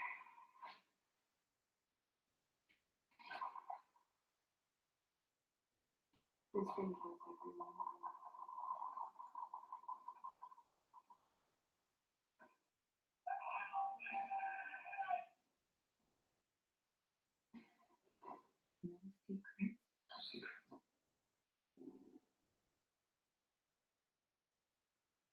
Time for a first light refreshing finish. We'll look at Shane Muir's goal. He's going to 3-1 lead as he jumps up into the play. His first goal in 32 games, and a beauty. It is a great shot to the top corner. And after an Alex started this third period with Golden Knights, he was finally the one able to put it in the back of the net. Golden Knights looking to make 3 straight wins at home. Bob, to this point anyway, just 2 goals in their last 3 home games. The target shot was blocked down low by Alts. And a 4-0 win over Calgary, a 4-1 win over Vancouver. And up 3-1 on Colorado in the third period. Battle for the lone point, the end of the Tim out, sealed off by Reeves. And now Como back to center ice. He'll shovel it in. Bouncing puck out high. Good second effort by Easy, pushes it forward. Mark behind the net. Kicks up ahead of Reeves. And a whistle here will stop play. With 13:60 to go in the third period. Well, take a quick look at the Western Conference standings. Did you see the San Jose Sharks shootout winners earlier tonight in Chicago? Right now, within 4 points of Vegas for the Pacific Division League. As we mentioned, not much room for error for Colorado at 90 points, the first wild card team. The LA Kings a point out in terms of getting in that wild card spot. Right now,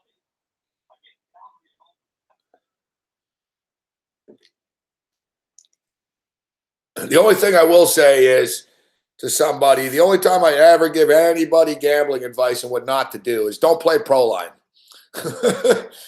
That's my only advice. And listen, I play a pro line every now and then, and the props thing's all right, but like there's guys, man. I see guys at the store every day. Fuck, it's like, dude, you're playing pro line. I see you here every night, like during football and shit. And it's like, dude, you're playing these big parlays. Just play online. You'll get better odds. Like if you want to play 3-team parlays, play 3-team parlays. But why are you playing this with the government at 5-1 when you can get 8-1? Like if it's a one-off, I get it. If you're a recreational guy and just sort of I play every Sunday and that's it, I get it. But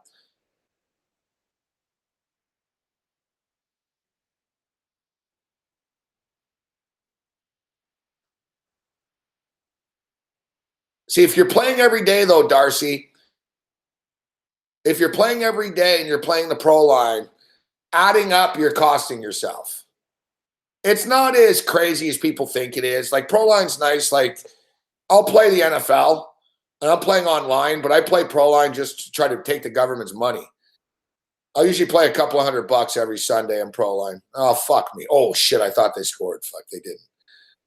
Ugh, fuck. It's going to be a sweat job. The props are good for pro line. I enjoy the props in the football season. It's a nice option to have. And like you said, in NFL football with pro line, sometimes in basketball, but they adjust it. You can get different points. You know what I mean?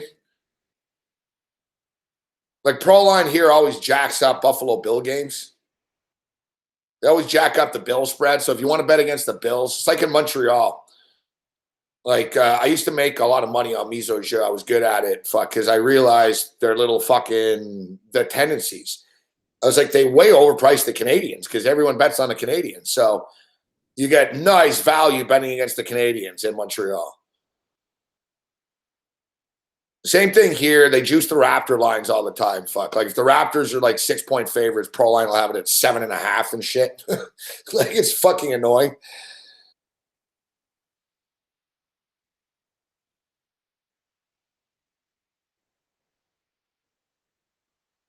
It should be Matson long term.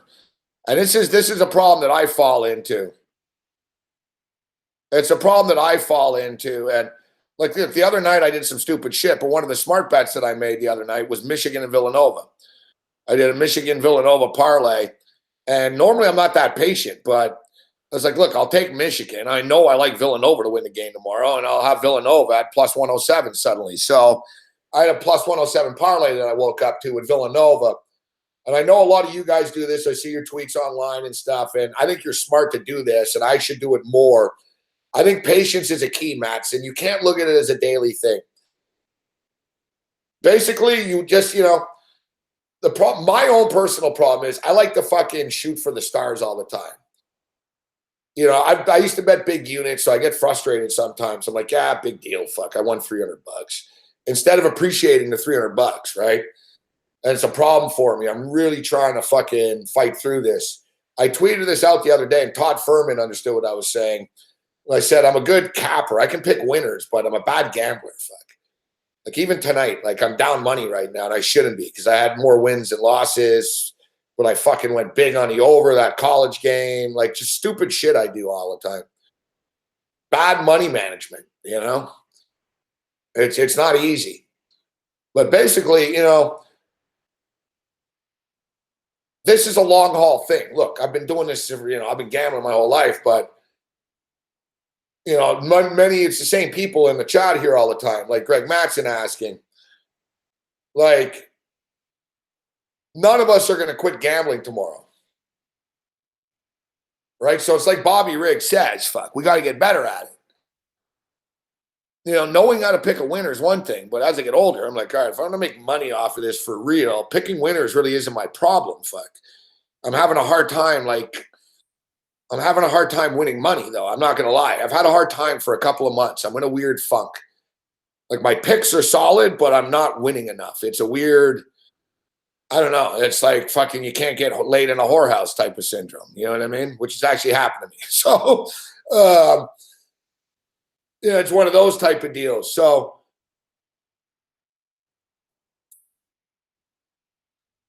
I'm really trying to figure it out. It's a battle. I'm not going to lie.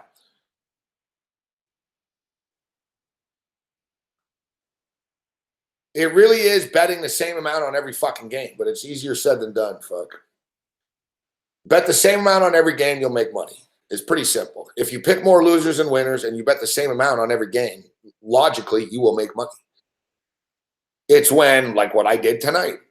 Hey, good pick on the Lakers. Hey, fucking let's double up on the over this college game. Why did I do that? Why would I do that? I put my plays in earlier. I had to bet in. Why did I do that? Instead of going 0-2 in that game, I just went like 0-4 because I fucking doubled and tripled up on an over. Why? Why did I do that? It was no like extra lock. It was just another bet, and let's fucking, CBI finals. It was 76 fucking 40. Fucking, they put up 76 fucking points, 46-30 at the half. Looked great. In-game total is 157. Total is 142. Well, what was the final? Fuck, 68-60? And just like that, I ruined my night. Why? I didn't even watch the game. Like, what joy did I get out of that? Like, what did I get out of that?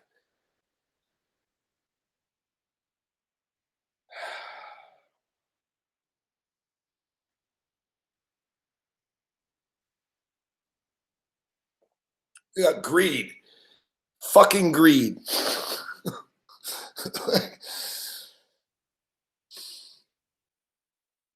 Like, if you're gonna bet, we all bet enough. I've already bet enough. Like, why do I have to double up? Like, if there's games that you really like, bet more then if you really, really like it. But You know what I mean? I just sort of double clicked right before. I'm like, oh, look, I got my Laker money back. So, hey, let's double up on the over here. Stupid. It was dumb. I win the fucking Michigan game. I fucking put like fucking nearly as much on the Michigan game as I did. Why? I knew Michigan was going to win. I wasn't sure the West Coast Eagles was going to fucking cover. I thought they were going to cover. Ooh, they're getting 19 and a half. Yeah, they were getting 19 and a half because they fucking suck. And so do I. So, fuck. Fucking motherfuckers. Fuck, man.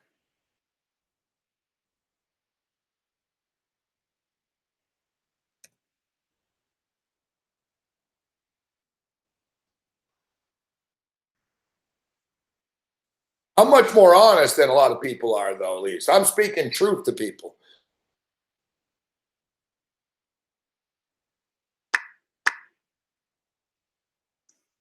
Fucking thing sucks. Fucking thing sucks. Fucking thing sucks. Thanks, Bill. Thank you very much, Bill. Anyone else like to share? How about you in the back with the glasses, sir? My name's Bobby, and I am an addict. Hey, Bobby. Hi, Bobby. You know, you folks aren't here because you're gamblers. You are here because you are terrible gamblers. Hey, Bobby. These folks don't need to stop doing what they're doing. They just need to get better at it. Who's dealing? Please. Who's that? Who's in? You're Rickabilly James. Bobby Riggs.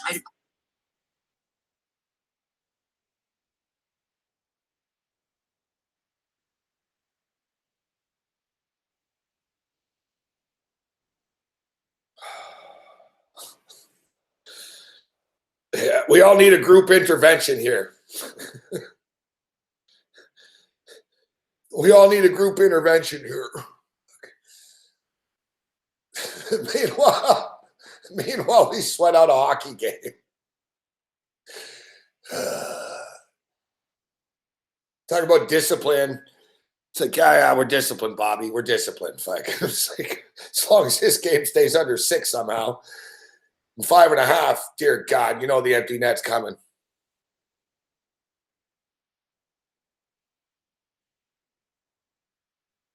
Just start taking action. You know, but you're right, Scott. I've been gambling a long time. I should just be a bookie. Just be on the other side of the window. You know. Listen, I'll tell you what.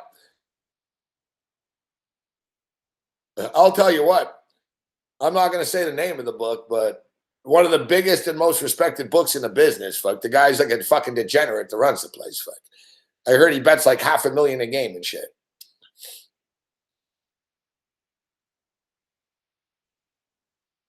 I was talking to someone, they're like, oh, this guy, he's fucking, he's way worse than you are. This guy owes millions to people, all right? I was like, really? And he's like, yeah, he's fucking nuts,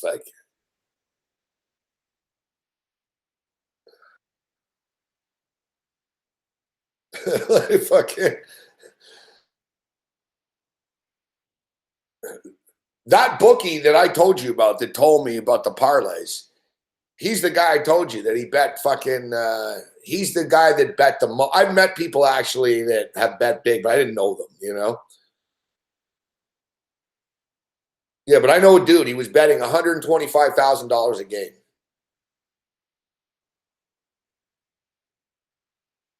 $125K a game. He was a big time bookie. And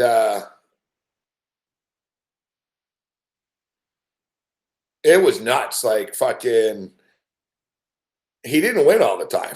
You know, put it that way. Like he didn't win all the time. Like I remember once he was betting, it was college Saturday, and he called me in the morning. And he asked me, he's like, who do you like?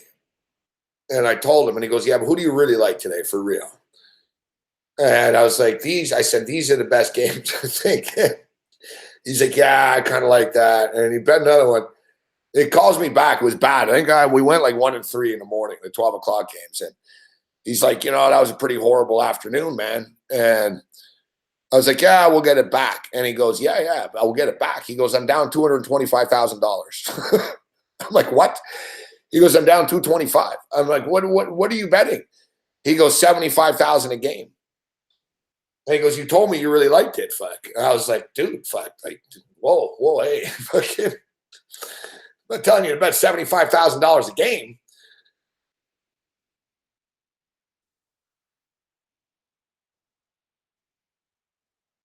$100 bets kill Blanchard.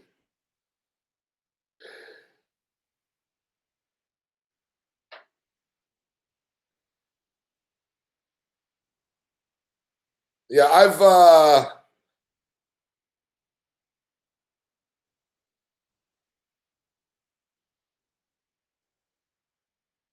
my biggest bet ever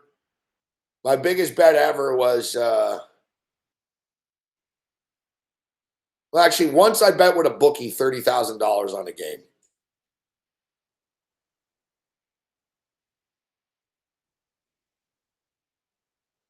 I bet 30K. My biggest bet in Vegas was like fucking 13,000, like cash type shit. That was devastating.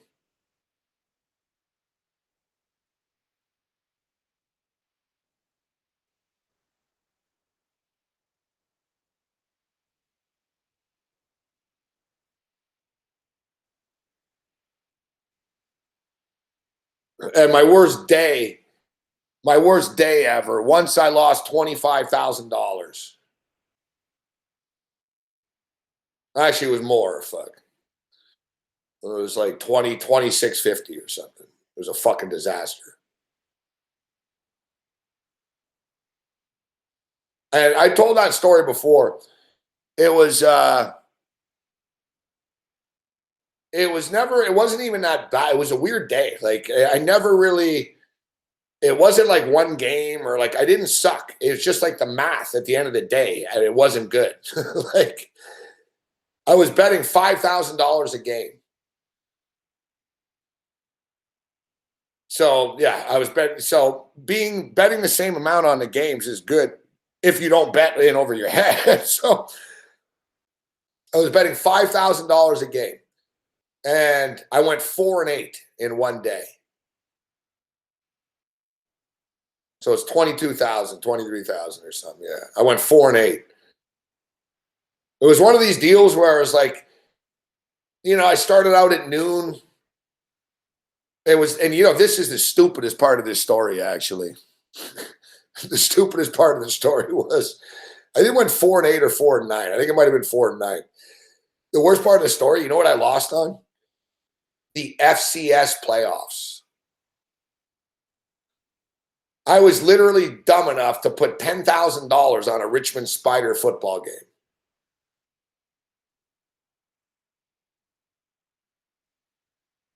I remember fucking, I had a girlfriend at the time and stuff, and like halfway through the day, man, I started to get paler and shit, you know, like fucking, I could tell shit wasn't going well. And I was like, oh, fuck. Remember like 2 in the afternoon, I was like, fuck, man, I'm already down like $12,000. Fuck, I'm like, this is fucking, I was like, all right, don't panic. You got to win the next few games. And I was in the bathroom with like a laptop. So I'm fucking placing these bets online. And I swear, man, I remember the fucking game, man. It was fucking Connecticut basketball. The college basketball season had just started. The FCS playoffs were on. It was the FCS finals, like semifinals or whatever. Fucking, I actually think it was a championship game. Richmond Spiders versus fucking some fucking dickhead school that beat them. It was one of these deals where I was like, man, I need this college basketball game to win. Fucking, I'm watching the game, and it was just torture, guys. Like all game I was leading. I got backdoored at the end. And I was like, oh shit, this is getting serious. And then it was a domino effect. I kept going 1-2, like type shit. I never was like, oh fuck, I just went 0-6. It was like, man, I just went 1-2. Fuck, I just went 1-2. Shit, I just went 1-2 again. Like it was one of these sort of, I was never in a panic all day. I was like, man, it's not that bad. If you just win a game or two, you'll get back to even here at 5 times a game. And I just didn't. Fuck. I kept going 1-2 and shit. And like at the end of the night, I was 4-8 or 4-9. And get this, I called in. This is probably the most pathetic. This is my most pathetic. No, it's not my most pathetic gambling story. I have a worse one. But so I go 4-9. I fucking lose like fucking 25K. All right. I fucking, I call the guy in the morning, the Sunday NFL guy. I call the bookie, fuck. And, because I'm cut off, fuck. I log on to my fucking website and I'm cut off. He shut me down. He said, I'm doing it for your own good, fuck. I was like, you can't shut me down. I was like, I just lost 25K. He's like, first off, he goes, bro, you're ice cold. And he's like, secondly, he goes, how are you going to pay $25,000? And he goes, how much money do you have right now? I was like, I don't know, man. I can get you 5 or 4 or 5. He's like, exactly. He's like, get me to 4 or 5 and I'm shutting it down and we'll talk in a week or two. He was a nice guy, actually. So I told the dude, nice guy, nicest bookie ever, actually, I've ever had. So I told the guy, listen, I appreciate you looking out for me, but I said, it was just a weird day yesterday. I said, give me a crack at this, all right? Give me a crack at this. And he goes, all right. He goes 2,000 max a game. And he goes, you got 4 credit. He goes, you got two bullets in the gun, Morency. So I'm like, all right, I appreciate that. So I tell him, all right, it was 2,500 a game, 5,000, that's it. He goes, you got 5,000 more credit, that's it. And he goes, if you lose these 1 o'clock games, you're cut off. And I'm like, yeah, thanks. I lost the 2 early games. I lost the 2 early games. I remember sitting there, I was like, oh, fuck, I'm fucking lost. I'm cut off. I'm like, this is a fucking nightmare.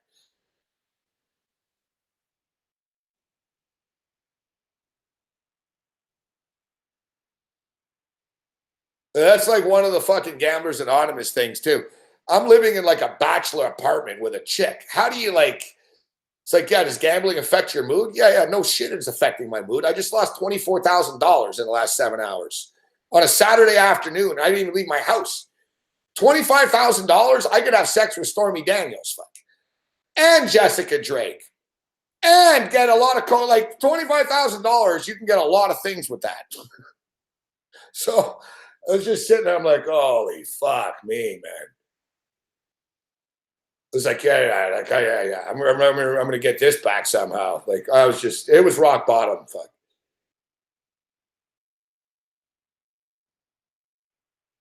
I still owe the guy money. That's why I say he's a nice guy. It doesn't really bother me too much. Or once in a while, he'll send me an email.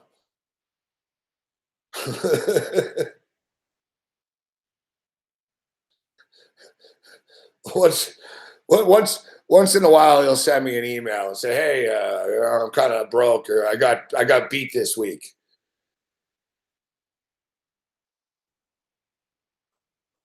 "30 seconds left in the hockey game."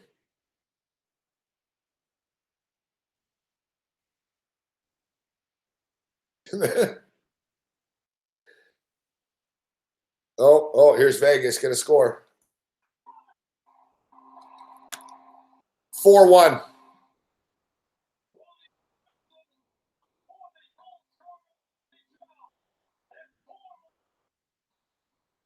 No, you get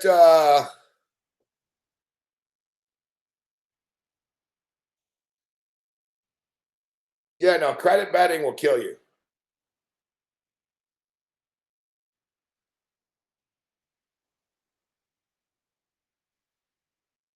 I'd say I probably owe a guy about 4 to 5 now.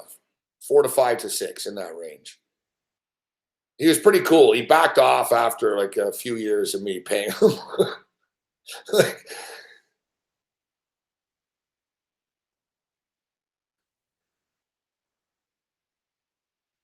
Fucking, like I said, I passed him. The crazy thing is, he's actually he wanted me back. Of course he did. when I got it down to 10, he welcomed me back. He was like, all right, listen, fuck, you've got it down to 10. You've showed good faith. You want back in? I was like, no, I don't want back in. I was like, no, I don't. No. I just told him, I said, I accept that I fucking built your fucking garage in your house, fuck, right? He said that to Cam once. He's like, Cam, he told me about Cam. He goes, yeah, Cam fucking built the extension on my house, fuck. So I told him, I said, no. I said, you know what's funny? His name's Al, too. It's the best fucking, same as the guy. I said, no, Al. I said, I've come to accept that I paid for fucking a quarter of your house. He started laughing. I'm like, yeah. And he actually told me the truth too. And he's right. He told me, he goes, you losing. He goes, that was the worst thing that could have happened. He goes, man, you know, he goes, I don't want to see you crushed like that. He goes, it's a game of give and take. And I asked him, so I'm like, how's business? And he goes, terrible. I said, why? And he goes, everyone loses all the time. And you figure that's good, right? But it's not. You know, he basically stated this was like 3-4 years ago. 4 years ago, there was an NFL season when shit was really weird, man. And no one was winning. And he said it. He goes, I've crushed everybody. And it was like week 8. And he goes, guys have tapped out. They're fucking demoralized. They don't have any money left. And this guy's a high big book. He doesn't take $20 bets, right? Like minimum bet with him was like $200. So fucking, you know, he's a bigger guy. And he basically stated, he's like, I don't want you to, he goes, if everyone loses, fuck. He goes, it's just depressing. He goes, I got to fucking collect from everyone. And he goes, no one has fun. No one wants to bet anymore. He goes, it's better when you win and I win. It goes back and forth. He goes, it's a game, right? And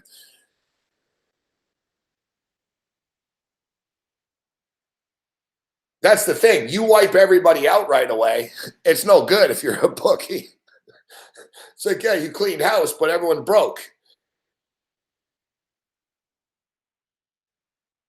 So I don't bet on credit now.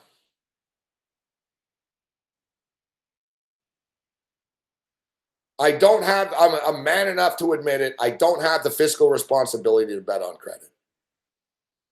And I'm having a hard time making money online because I win, but I don't pull it out every night.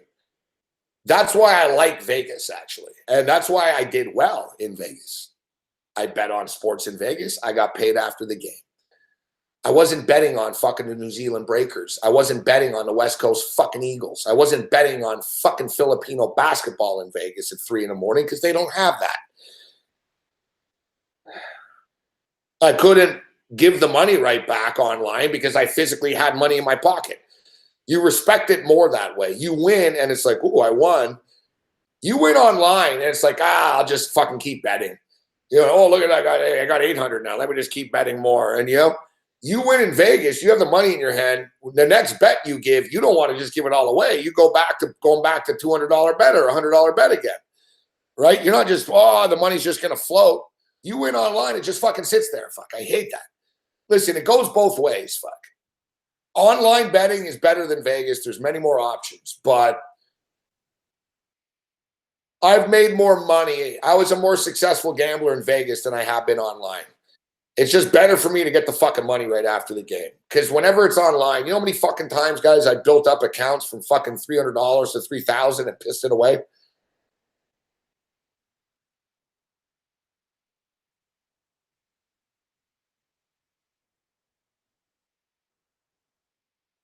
Exactly. You guys know what I'm talking about. It's just a digital number, right? Like, it's like, you know, it's like, oh, I got $1,400 in the account. It's not like you got 14 $100 bills in your pocket and then you're like, man, I'm not betting 600 on the next game. I just got 1,400 back. I'll put 200 on the next game and you got 1,200 in my pocket here. You know, online, it's just fictitious.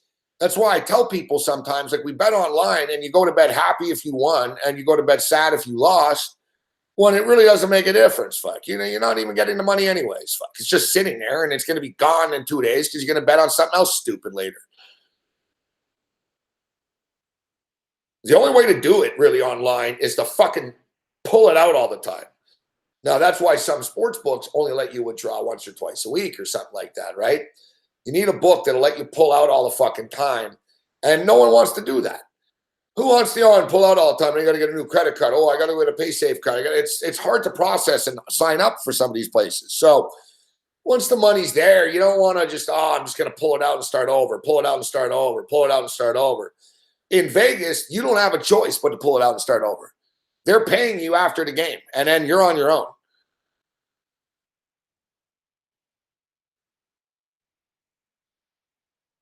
The walk of shame's terrible. Fuck. I hate the walk of shame, man. I'm due for a walk of shame soon, too. Fuck.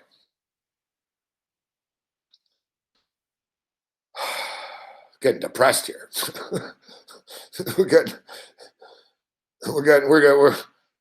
we're getting fucking depressed here. Anyone else like to share? How about you in the back with the glasses, sir? My name's Bobby, and And I'm an addict. Hey, Bobby. Hi, Bobby. You know, you folks aren't here because you're gamblers. You're here because you bet on Australian sports at 4 a.m. when you're drunk. These folks don't need to stop doing what they're doing. They just need to get better at it. Who's stealing? Who's it? Yeah, you're not here because you're gamblers. You're here because you're a fucking idiot, Morency.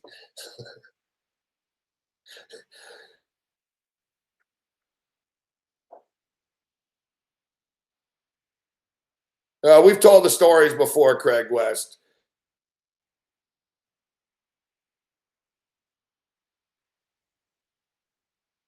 Our best days aren't as good as our bad days, though. I'll tell you that much. I'm not betting the PBA tonight, Paul.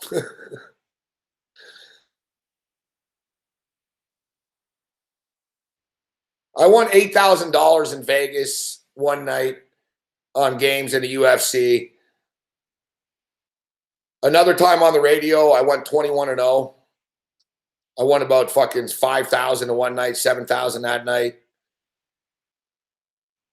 I won $8,000 on a college basketball game once. I've had some big hits, but not as big as the big losses.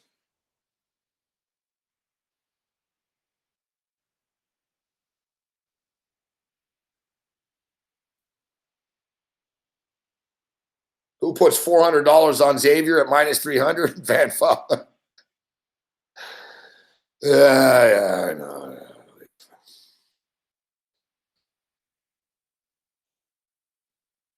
Yeah, mistakes were made.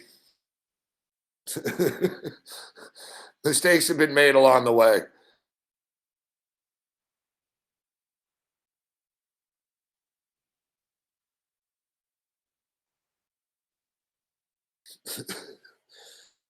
Yeah, mistakes have been made. No, I've never been to a Gamblers Anonymous meeting.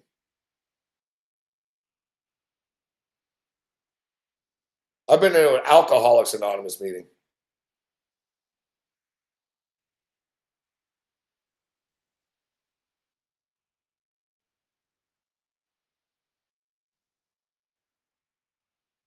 We appreciate that, Ghoster.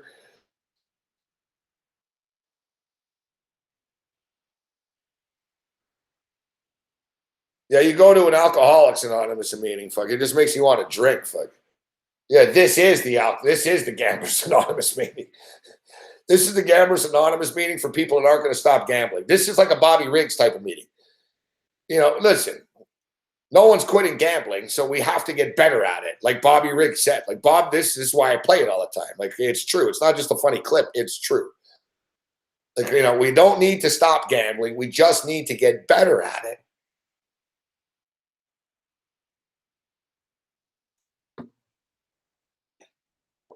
I appreciate that, Rosa.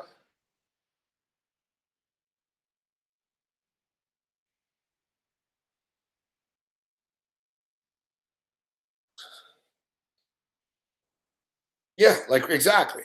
Life's too short. It's true. As long as you're not hurting anybody, if you're not doing stupid shit, if you're not betting on credit, you're not stealing from people, who are you hurting by gambling? What difference does it make? You're spending money gambling. as opposed to someone playing some one of those fucking Candy Crush app games and shit, or fucking video games and buying video games or going to movies. It's entertainment. If you enjoy doing it, we obviously enjoy doing it. But, you know, we were playing you Ted Teven the other night. Thank you very much, Henry. You guys are too kind. But we were playing you Ted Teven's words the other day. And Ted Teven used to tell me all the time. Because Ted Teven knew that I partied hard and I did crazy shit. And Ted used to tell me, he goes, Gabe, you can do anything in this world, but just do it in moderation. And, you know, Ted Teven's motto was, Ted Teven, smart gambler. Ted was a cheap dude, though. He was tight, right? So he didn't like losing. So you know what Ted did? Ted Teven went to the casino every night, literally and figuratively, like for years, right? Like, 20 years or whatever when they opened a casino. Like Ted Teven went to the Montreal casino nightly, 5 nights a week type shit. And he what's up, Steve? Good to see you, buddy. I know you were down at the ballpark tonight. Good shit. And Ted Teven told me, I asked him, I said, how do you do at the casino, Ted? And he goes, Gabe, this is how I don't get in trouble. Because I said, you go every night. And Ted used to have a gambling problem. That's the thing. Ted lost a lot of money gambling in the 70s and 80s. So Ted did have a casino and a sports and just an overall horse racing gambling. Like Ted was a gambler. So he said, he goes, I love the casino and I love the life. And he goes, that's my life. Why would I, he goes, I love going there and having dinner and just talking to people and doing a little gambling. So Ted loved the casino life. And he told me his wife made a deal with him, basically. He was only allowed to bring $75 with him. That was his thing. And he goes, everything in moderation, Gabe. And he goes, so he used to go with $75, all right? He used to go with $75. And he had a free taxi ride there. Like he had a sponsorship with a taxi company. So Ted had a free taxi ride to the casino and a free taxi ride home from the casino every night. So he had a free ride to casino and a taxi. And he used to bring $75 with him. And he used to tell me, he goes, Gabe, he goes, and this is nuts. He had a book. He had a little notebook, like a pad. And he used to write down the date and how much money he won and lost every day. And he'd show me. And he'd say, listen, he goes, I'd sit down. And he goes, Gabe, if I win my first hand, I'd stop. And he goes, the second, he goes, I'll keep playing and I win. And if I lose, I stop. And it was Ted who said, he goes, any day that I got plus money, I would stop. And he goes, I'd come home with $93, $88. He was an old man too, right? So he's like, I'd come home with $88, and he goes, look, I came home with 107 this night. And he goes, if I was having a bad night, he goes, they'll never get more than 75 from me because I only brought $75 and I don't have a bank card. So if he had a horrible night, he would lose his $75 and go home. If he got up a couple of bucks, he'd stop gambling and just hang out at the casino for the rest of the night.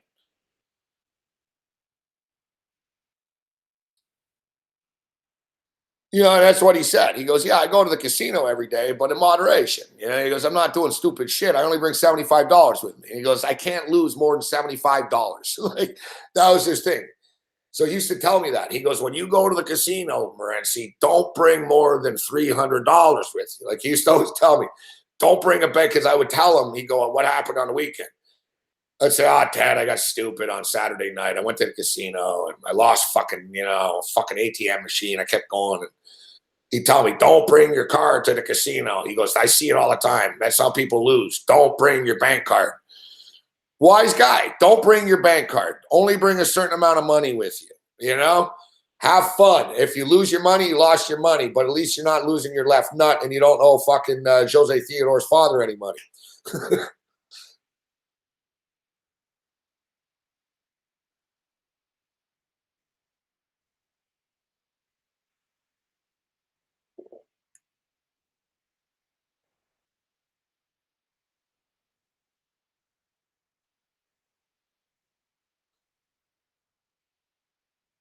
Yeah, smart man. Yeah, you like that, Jess? Then you don't. Hey, when the loan sharks, The loan sharks in Montreal got busted, all right, at the casino in Montreal.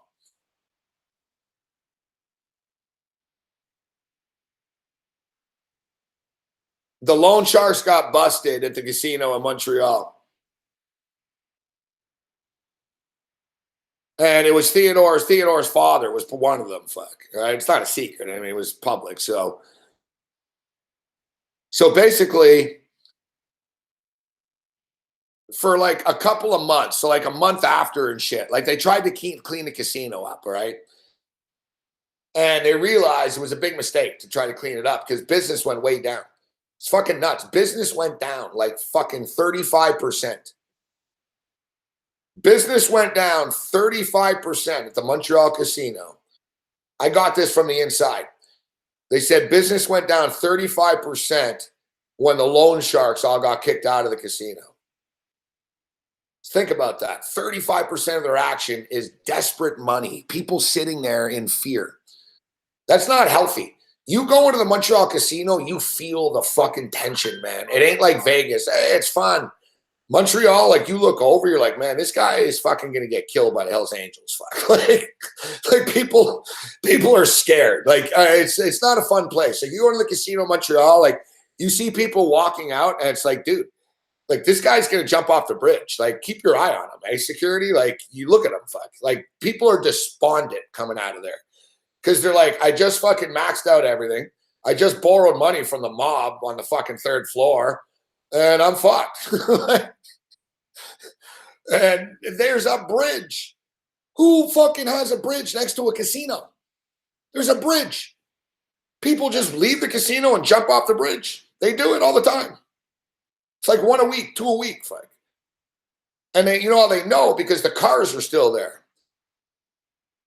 People drive in and no one ever comes back to the car.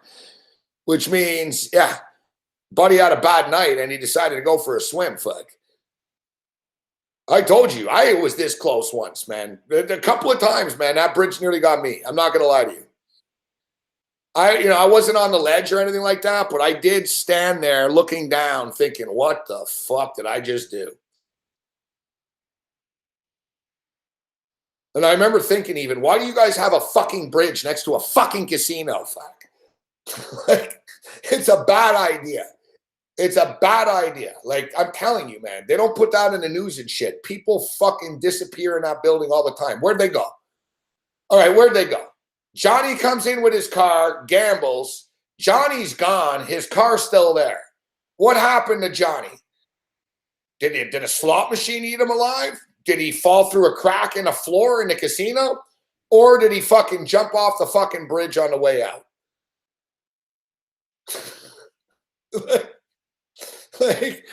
And yeah, I had an inside guy there, and he told me, he goes, yeah, man. He goes, it's like 3 to 4 cars a week. Fuck. And he goes, that's how we know, because they don't pick the car up. And he goes, they just jump off the bridge.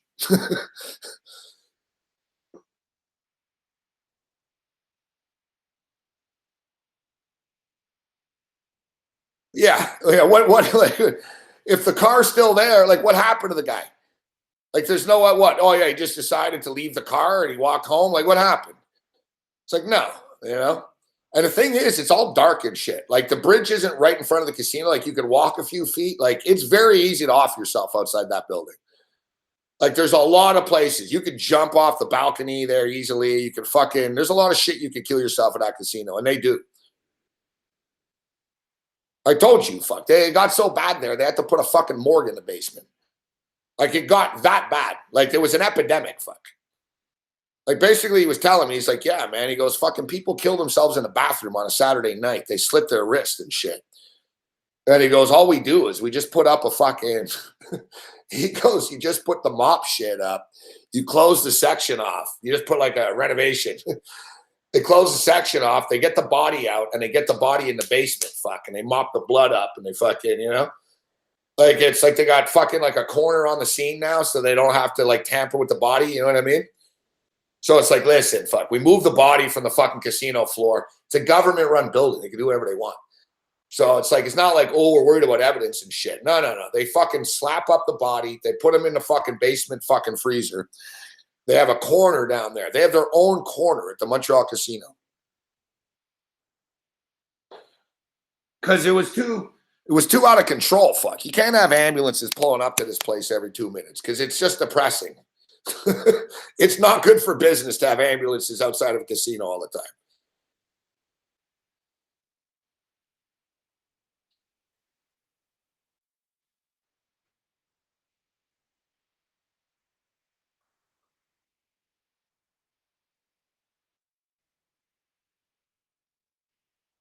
Yeah, they just fucking slap it up. Fucking put them in the basement. Fucking the coroner comes. They take them out the back door and shit. Because before it was like, all right, we can't move the body and shit. It's a fucking crime scene. But no. Now they realized the way around this. Like, no, fuck. We'll just build a fucking put a fucking freezer in the basement. We'll have a corner on scene, and we'll just call the cops in. They move the body downstairs. Fucking, we're good. We're the government. That's all good. Somebody gets murdered or something. It's a real thing. But when people kill themselves, it's hush hush. Like,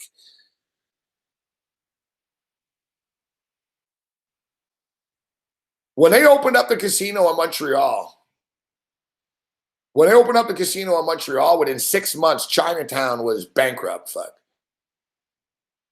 Chinatown in Montreal has never been the same. It never recovered.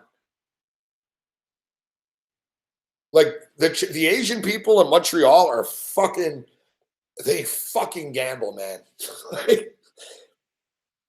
I remember, like, once I was in Chinatown in Montreal, and I tried to play a pro line, and in every store, they were sold out. They were like, no, there's no paper. Fuck. I'm like, what do you mean there's no paper? They're like, man, dude. Guy in the store, he goes, these guys come in here, and they play like fucking 30 tickets at $100 each and shit. Like, they're nuts. And, yeah, Chinatown was completely, like, desolate. Like, the restaurants were all closed. The dry cleaner guy was gone. The casino wiped them out, fuck. Casino wiped them out.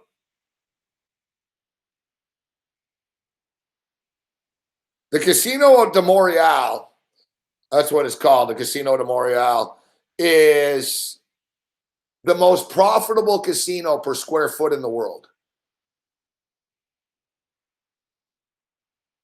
That's all you need to know about that place. It's the most profitable casino per square foot in the world.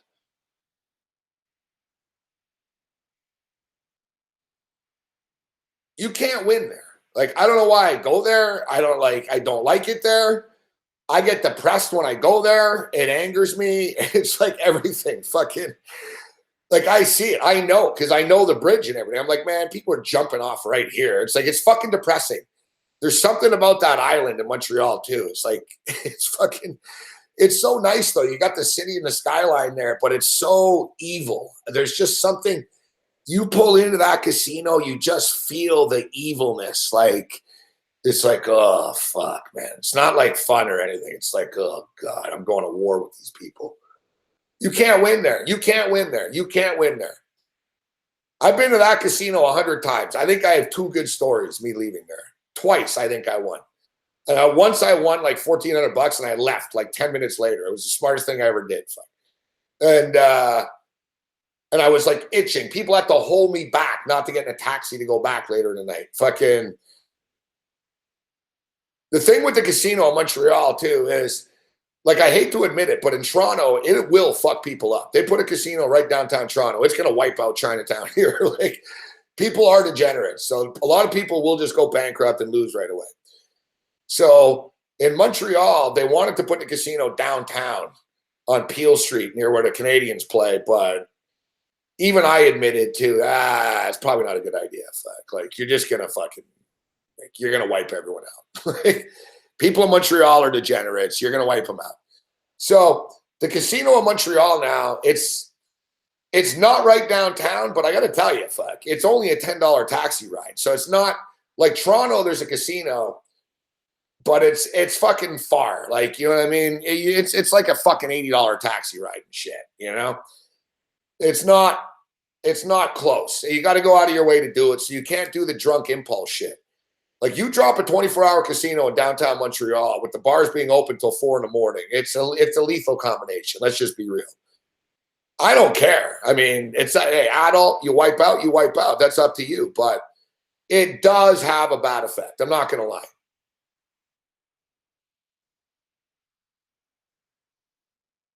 Yeah, but it's very rare that a government's like Quebec. So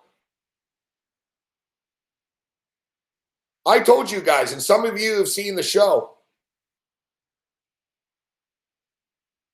Now, there's free shuttles, Jazz, to Niagara Falls from downtown Toronto. The thing is, Niagara Falls is like an hour and a half away. Fuck, it's not that close, you know? It's a pain in the ass. It's not, you know. The casino in Montreal, dude, you can fucking get there in a taxi from anywhere in the city. That's the whole thing, and you can see it all the time. So, like, if you're in a certain part of the city and you can see like the water and shit, you see the casino and its lights, and it just calls you, and you're like, nah, it'll be different tonight. I'm gonna win tonight. And they're fucking dickheads. They have no cheap tables. Everything's expensive. But I was gonna say, you guys have seen the show before. Some of you I know. There was a show with Phil Ivey, the world-renowned poker player and gambler, Phil Ivey.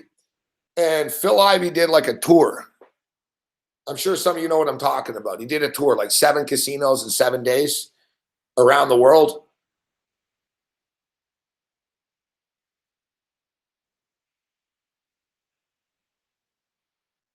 I think it was 5 days. I think it was 5 casinos in 5 days type of thing.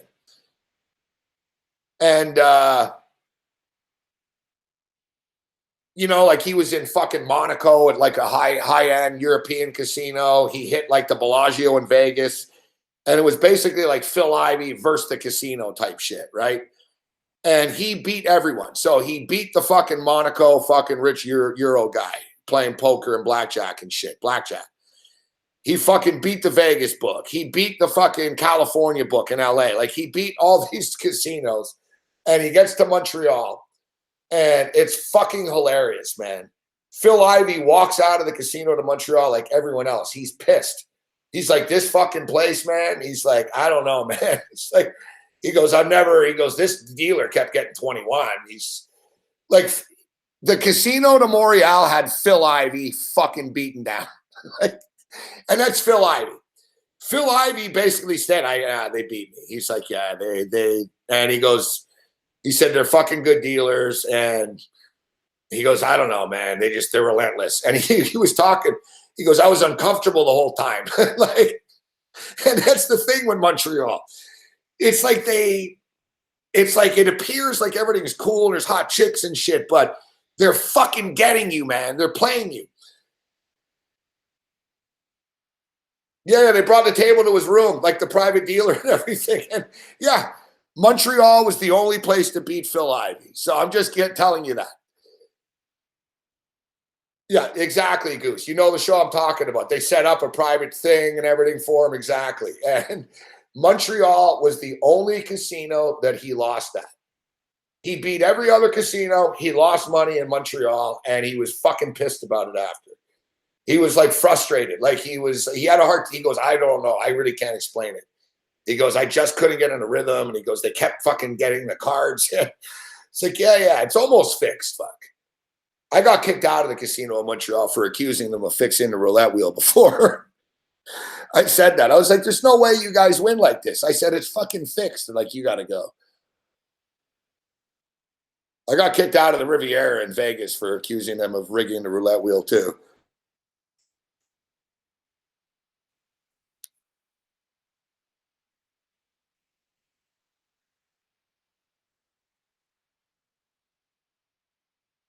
You can't beat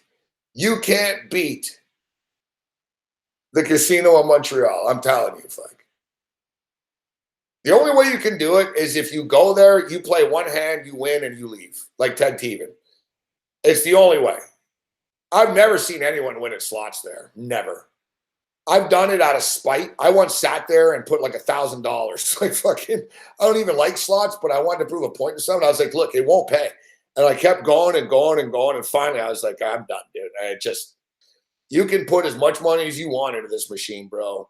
The Quebec government is ripping you off. Fuck.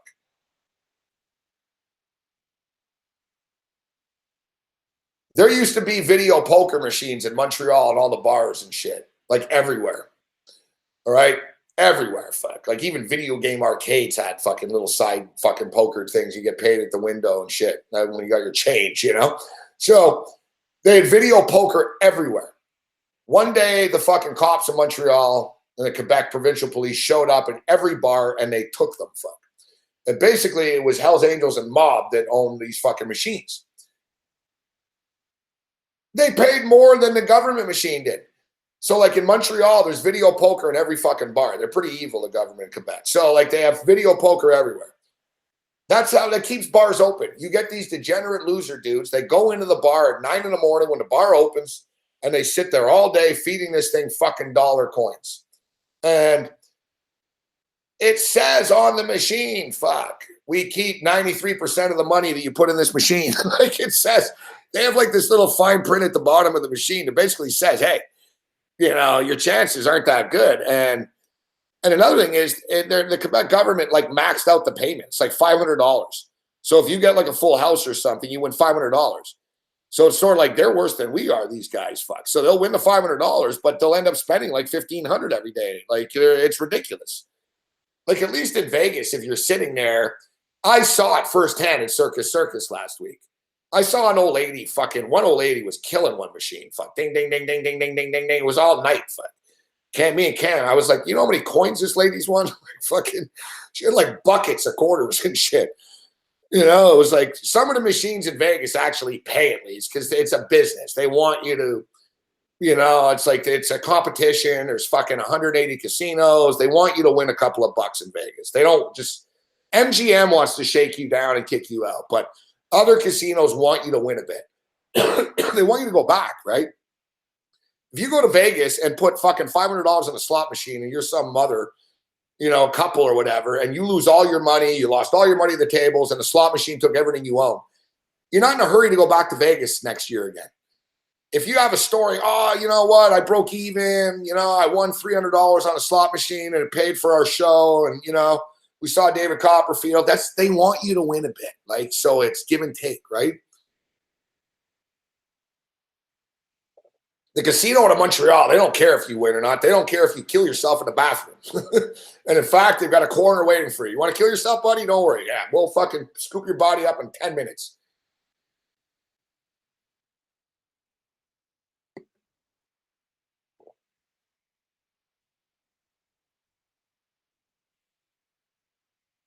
No, exactly, Jazz.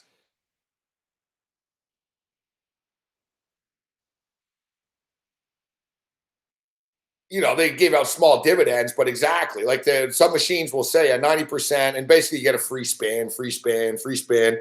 They're keeping you in the casino, right? Quebec doesn't look at it like that. Quebec just looks at it like, all right, what's the legal fucking rate that we can get away with here? All right, we can go 93%. All right, we're going to keep 93%. Let's go. And then they just throw it out there.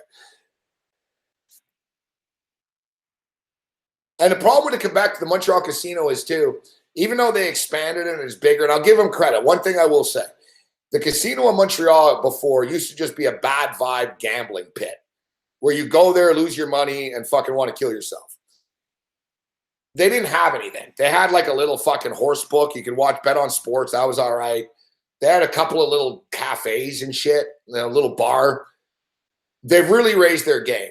I was wasted the last time I was there about 2 years ago, but they really raised their game at the casino in Montreal. Like there was a fucking band, like a rave going on. It was like a fucking club scene. There was hot chicks everywhere, like fucking partying, not even gambling. Like they realized, all right, we got to start making more entertainment here, just not gambling, because people are fucking hating us stealing their money. So they've got bands and fucking shows and big time, you know, artists and shit. Donna Summer, the casino scene they got, you know. They got a cool bar in the casino there now too. It's open till like fucking 3:30 in the morning. So you can fucking, you know, hang out at the casino and drink. They got the sports on TV. It's more of a, you know, they're trying to make you come and hang out here and not just gamble, but it's pretty nice. It's not as nice as the Park Casino in Vancouver is. That's like Vegas style. That's really nice, that place.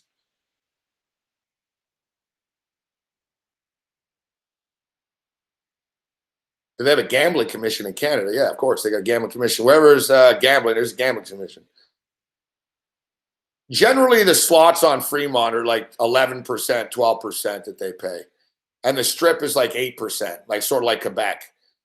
Like Quebec is, 7%. MGM, I think, is about 8.5%, 9%. And then you go down to Fremont Street and you'll see they'll have billboards. Our slots pay 13%, It's sort of like charities, right? Like there's a law. You can't like keep 99% of the money. Like, so you sort of go by like Quebec doesn't care because they're the government. So they're just going to go with the lowest amount that they can give, right?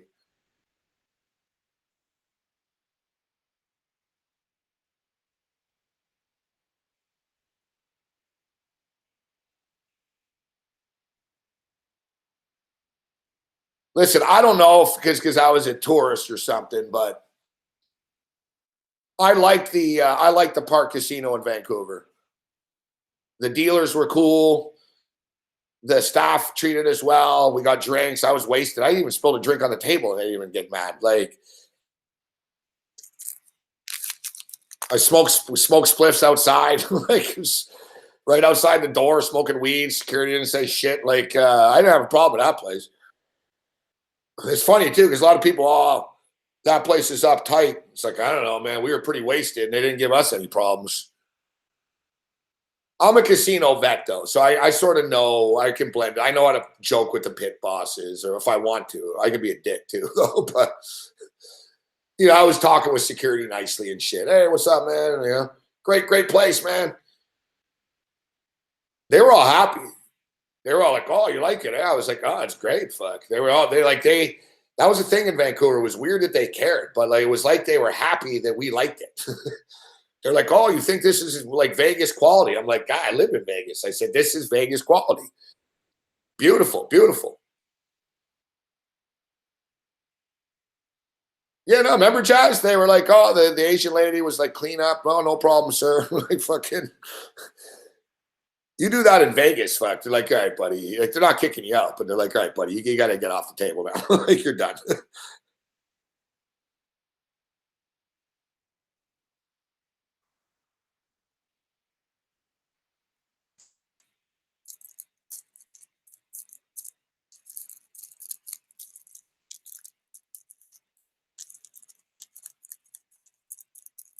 Hey, what's up, Juice?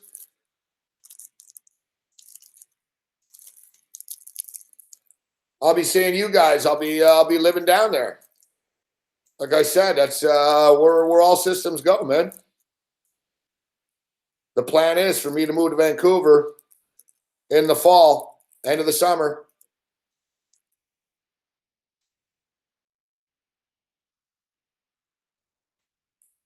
Yeah. I'm saying the Park Casino loves me now. Just imagine me going out with fucking Juice.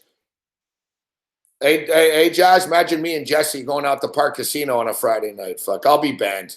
We'll be banned.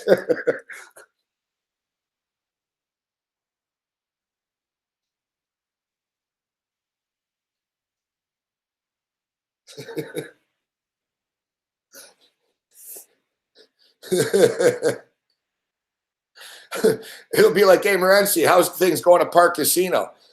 Be like, "Wow." I can just see it like my first weekend in Vancouver there. "Wow, there's a little incident at the Park Casino. We can't. I definitely can't go back to that strip club we went to. That's off the list."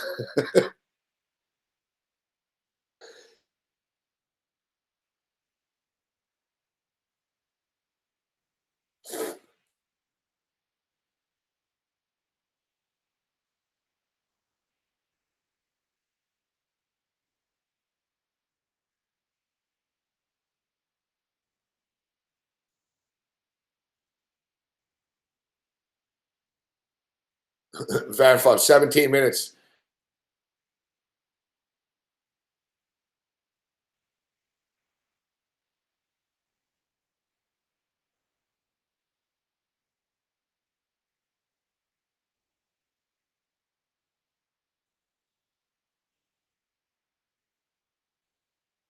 You're right. There's Filipino D League action going on, but no, we're not betting it. We're not betting it. My name is Bobby, and I'm an addict, but I'm not betting on a Filipino D-League.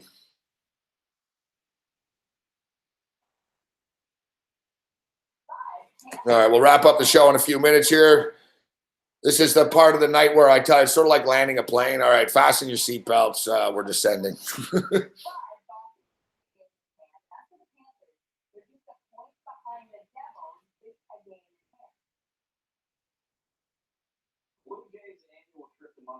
But I have an update on our horse. Conflict Diamond races tomorrow night.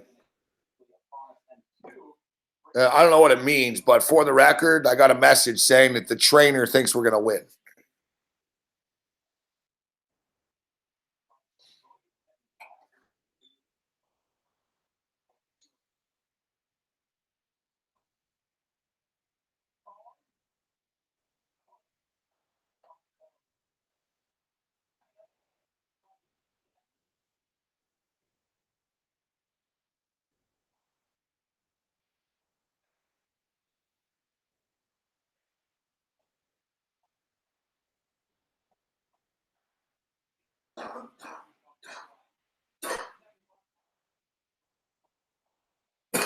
We got a new trainer now. Remember, he only gets paid, right? But said he's looking really good. Looking really good. Supposedly most of the horses were way better than. There's only a couple of horses. Saftik's like, we'll be top 3. He goes, we really should be top 3. And he goes, fucking Winnicott thinks we're going to win. He goes, he told me he thinks we're going to win.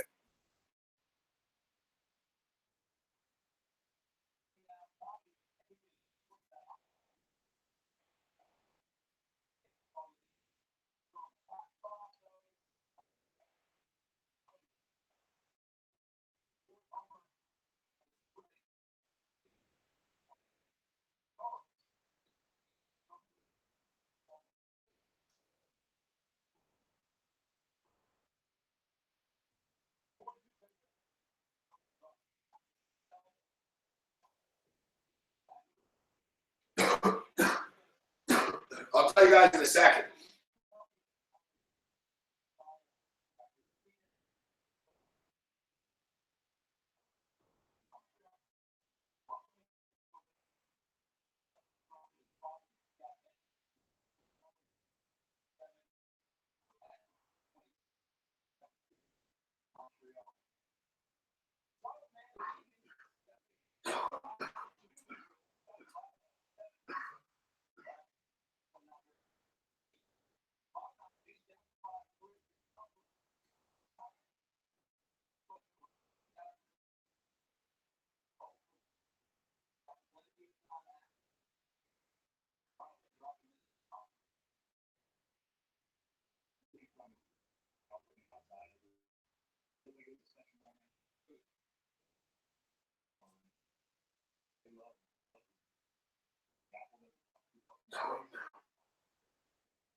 Oh, is Google Hangout acting weird suddenly again?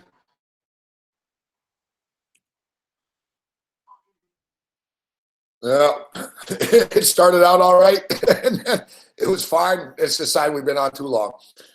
All right, so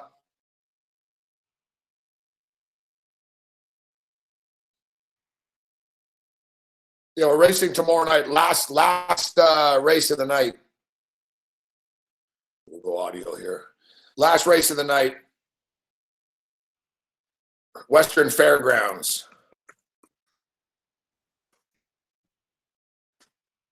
In London.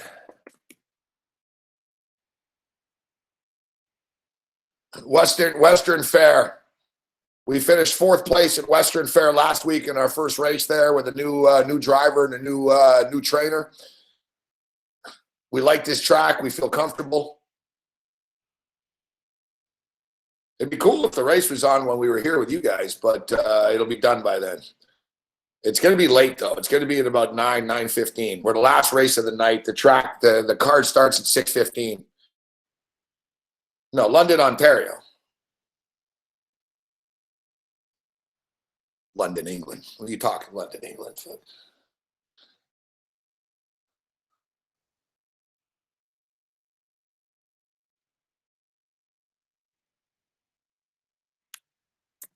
I think we're the fucking favorite, but that doesn't mean anything. We're always the fucking favorite. We're always the fucking favorite. All right, race program. Here we go. Race program. Western Fair.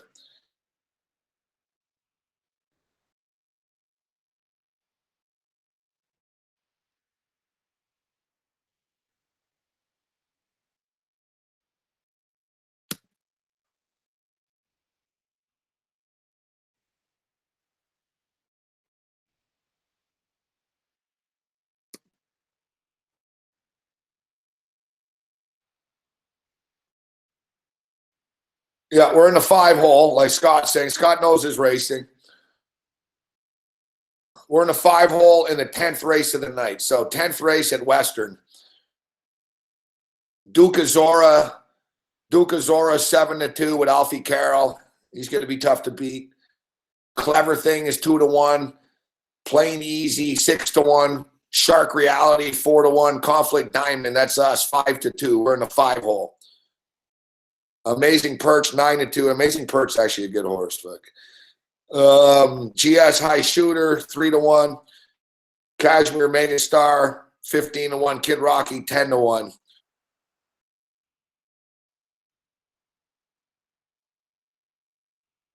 Look, our horse was injured, man. Like it was frustrating for us. It's cost money, but I think there's a light at the end of the tunnel here. I'm actually pretty positive. I like our new trainer. He's he's engaged. He needs to win. He wants to win. Our driver is a good driver. Aaron Byron is a respected driver.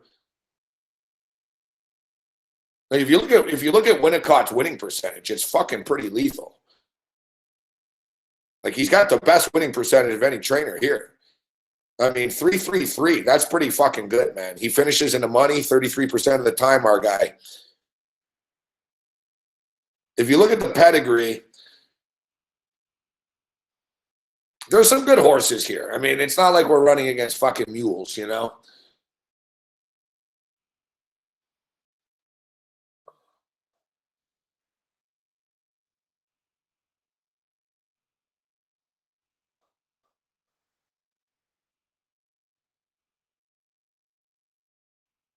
Yeah, we don't look at it. Well, why do you think we came to this track, Scott, right? We've took a step down in class. You know what's crazy, though? The purses are fucking only $200 less. You know, it's pretty good. So, look, we've been struggling. He's getting healthier, and he's getting stronger. He wasn't in the best situation in his last barn over the last couple of months, and I think that it's going to show dividends after a couple of weeks only here with our new guys. And we finished in 4th last week. He looked good last week, actually. Like last week, what I liked about him was he looked into it. It was the first time that he's been interested. He seems to be getting back to his normal sort of. They even said he's getting grumpier in real life and he's getting more feisty and shit, which that's a good sign because he's a feisty guy in real life, our horse. So. And they said he was kind of docile before. And now suddenly he's getting a little friskier, which is good. I think being around the other horses is helping him. I think he's happier now again. So I think I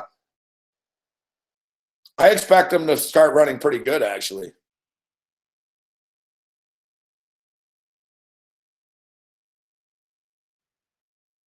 Like the last couple of before, he was sort of out there just sort of jogging around. Like he didn't look like, oh, yeah, I'm getting angry. I'm not winning.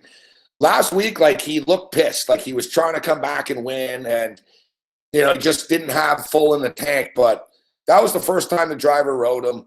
First week with the, new barn. He's sleeping in a new fucking room. It's like, come on, man. He's an older guy. He's 8 years old. Suddenly he moved again, right? So I think he's getting adjusted now. Like I said, I got a very positive tweet today. I got a positive text message today stating that our trainer, like Scott knows, like Ramsey knows horses. Basically, like Winnicott said, yeah, we should be able to win this race tomorrow. Like our trainer thinks we're going to win. And he wouldn't just say that. He thinks we're going to win. I'm just hoping top 3. For us, it doesn't matter. For us, it doesn't matter. It's just sort of we start to get checks, and that's all that matters to us. Like 4th place isn't good, but top 3, 2nd, top 3, win. We're going to win. Like I like Cam. Even Cam's positive now. Cam today's like, he goes, Gabe, I bet you we finish 2nd or 3rd tomorrow. And he goes, I'm telling you, he goes, in a week or 2, we're going to start dominating this track. And that's our plan. Like Winnicott thinks the Conflict Diamond can dominate down here. He just needs to get going. Exactly, Jazz. Exactly, Jazz. He's even Cody told me, he goes, oh, I went to see him yesterday or 2 days ago.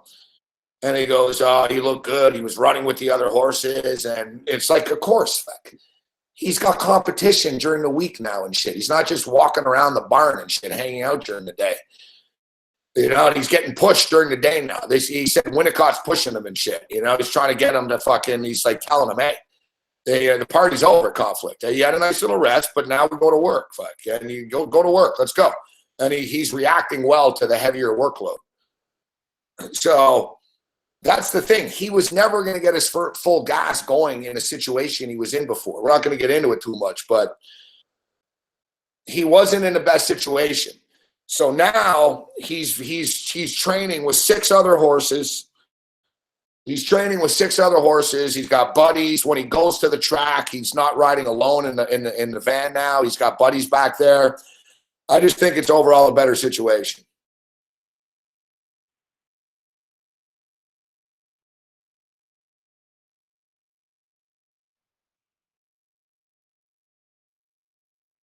Look, it started out great, and then we had some problems, and now it's basically back to, I think we could do all right here. If he could start winning some races, start fucking getting us some checks, man, we're going to start getting some money back here, guys, We haven't seen checks, But we could start to see some checks if he starts racking up some fucking checks here. We cut our costs down to $600. Anything after that, it's going to be gravy. So we just got to get it going. And more importantly to us, if he starts racing well, his value goes up, right? That's our big thing too. I feel good.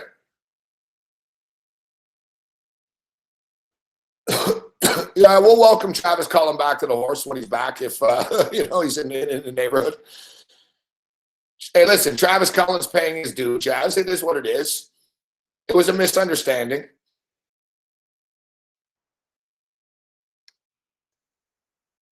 It was a misunderstanding.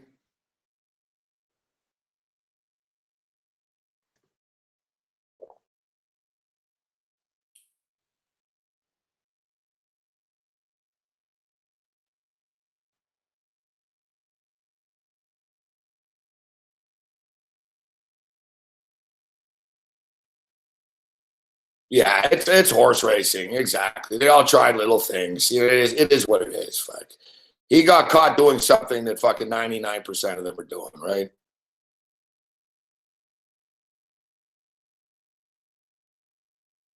Our last trainer didn't care enough to cheat. It just, that was the problem. Our last trainer wasn't up to that. It's like, no. He wouldn't fucking spend the money to fucking,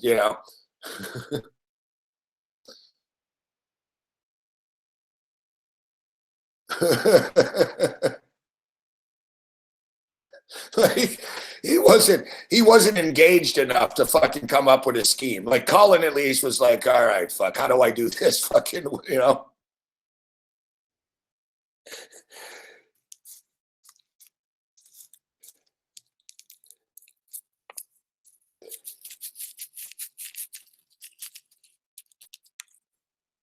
Our last guy would have been a baking soda. Fuck, that's going to cost me $7.99.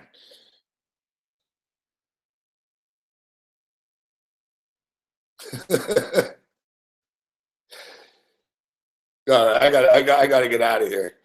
So yeah, be careful, guys. Listen, there's no value in betting on our horse, all right? But if you want to have some fun, he's in the 10th race at Western. Very few sports books will have that. Very few sports books are going to have that track, but your standard horse will. So if you're in Canada, HP, Bet, and if you're in the United States, your standard, horse racing network, whatever it is, horseracing.com, you know the one. The pari-mutuel, it's legal too. You can bet on horse racing legally, right? You just got to sign up. But yeah, we appreciate everybody tuning in here this evening. Fucking Google Hangouts, a little shaky once again, but hey, we got through it. We'll see you tomorrow night. We'll talk baseball tomorrow night. And we'll see you on the radio tomorrow. Support SBR. Check out the videos in the morning and the afternoon of all the great cappers on SBR. Check out all their social media platforms, YouTube, Twitter, Instagram, Facebook, Snapchat, Google. Check out Intertops and Bet Online, great sports books with great reputations. Other than that, you're on your own. May the winners be yours. Later. Thanks for tuning in, guys. Give me a thumbs up if you can on the way out for SBR. See you later.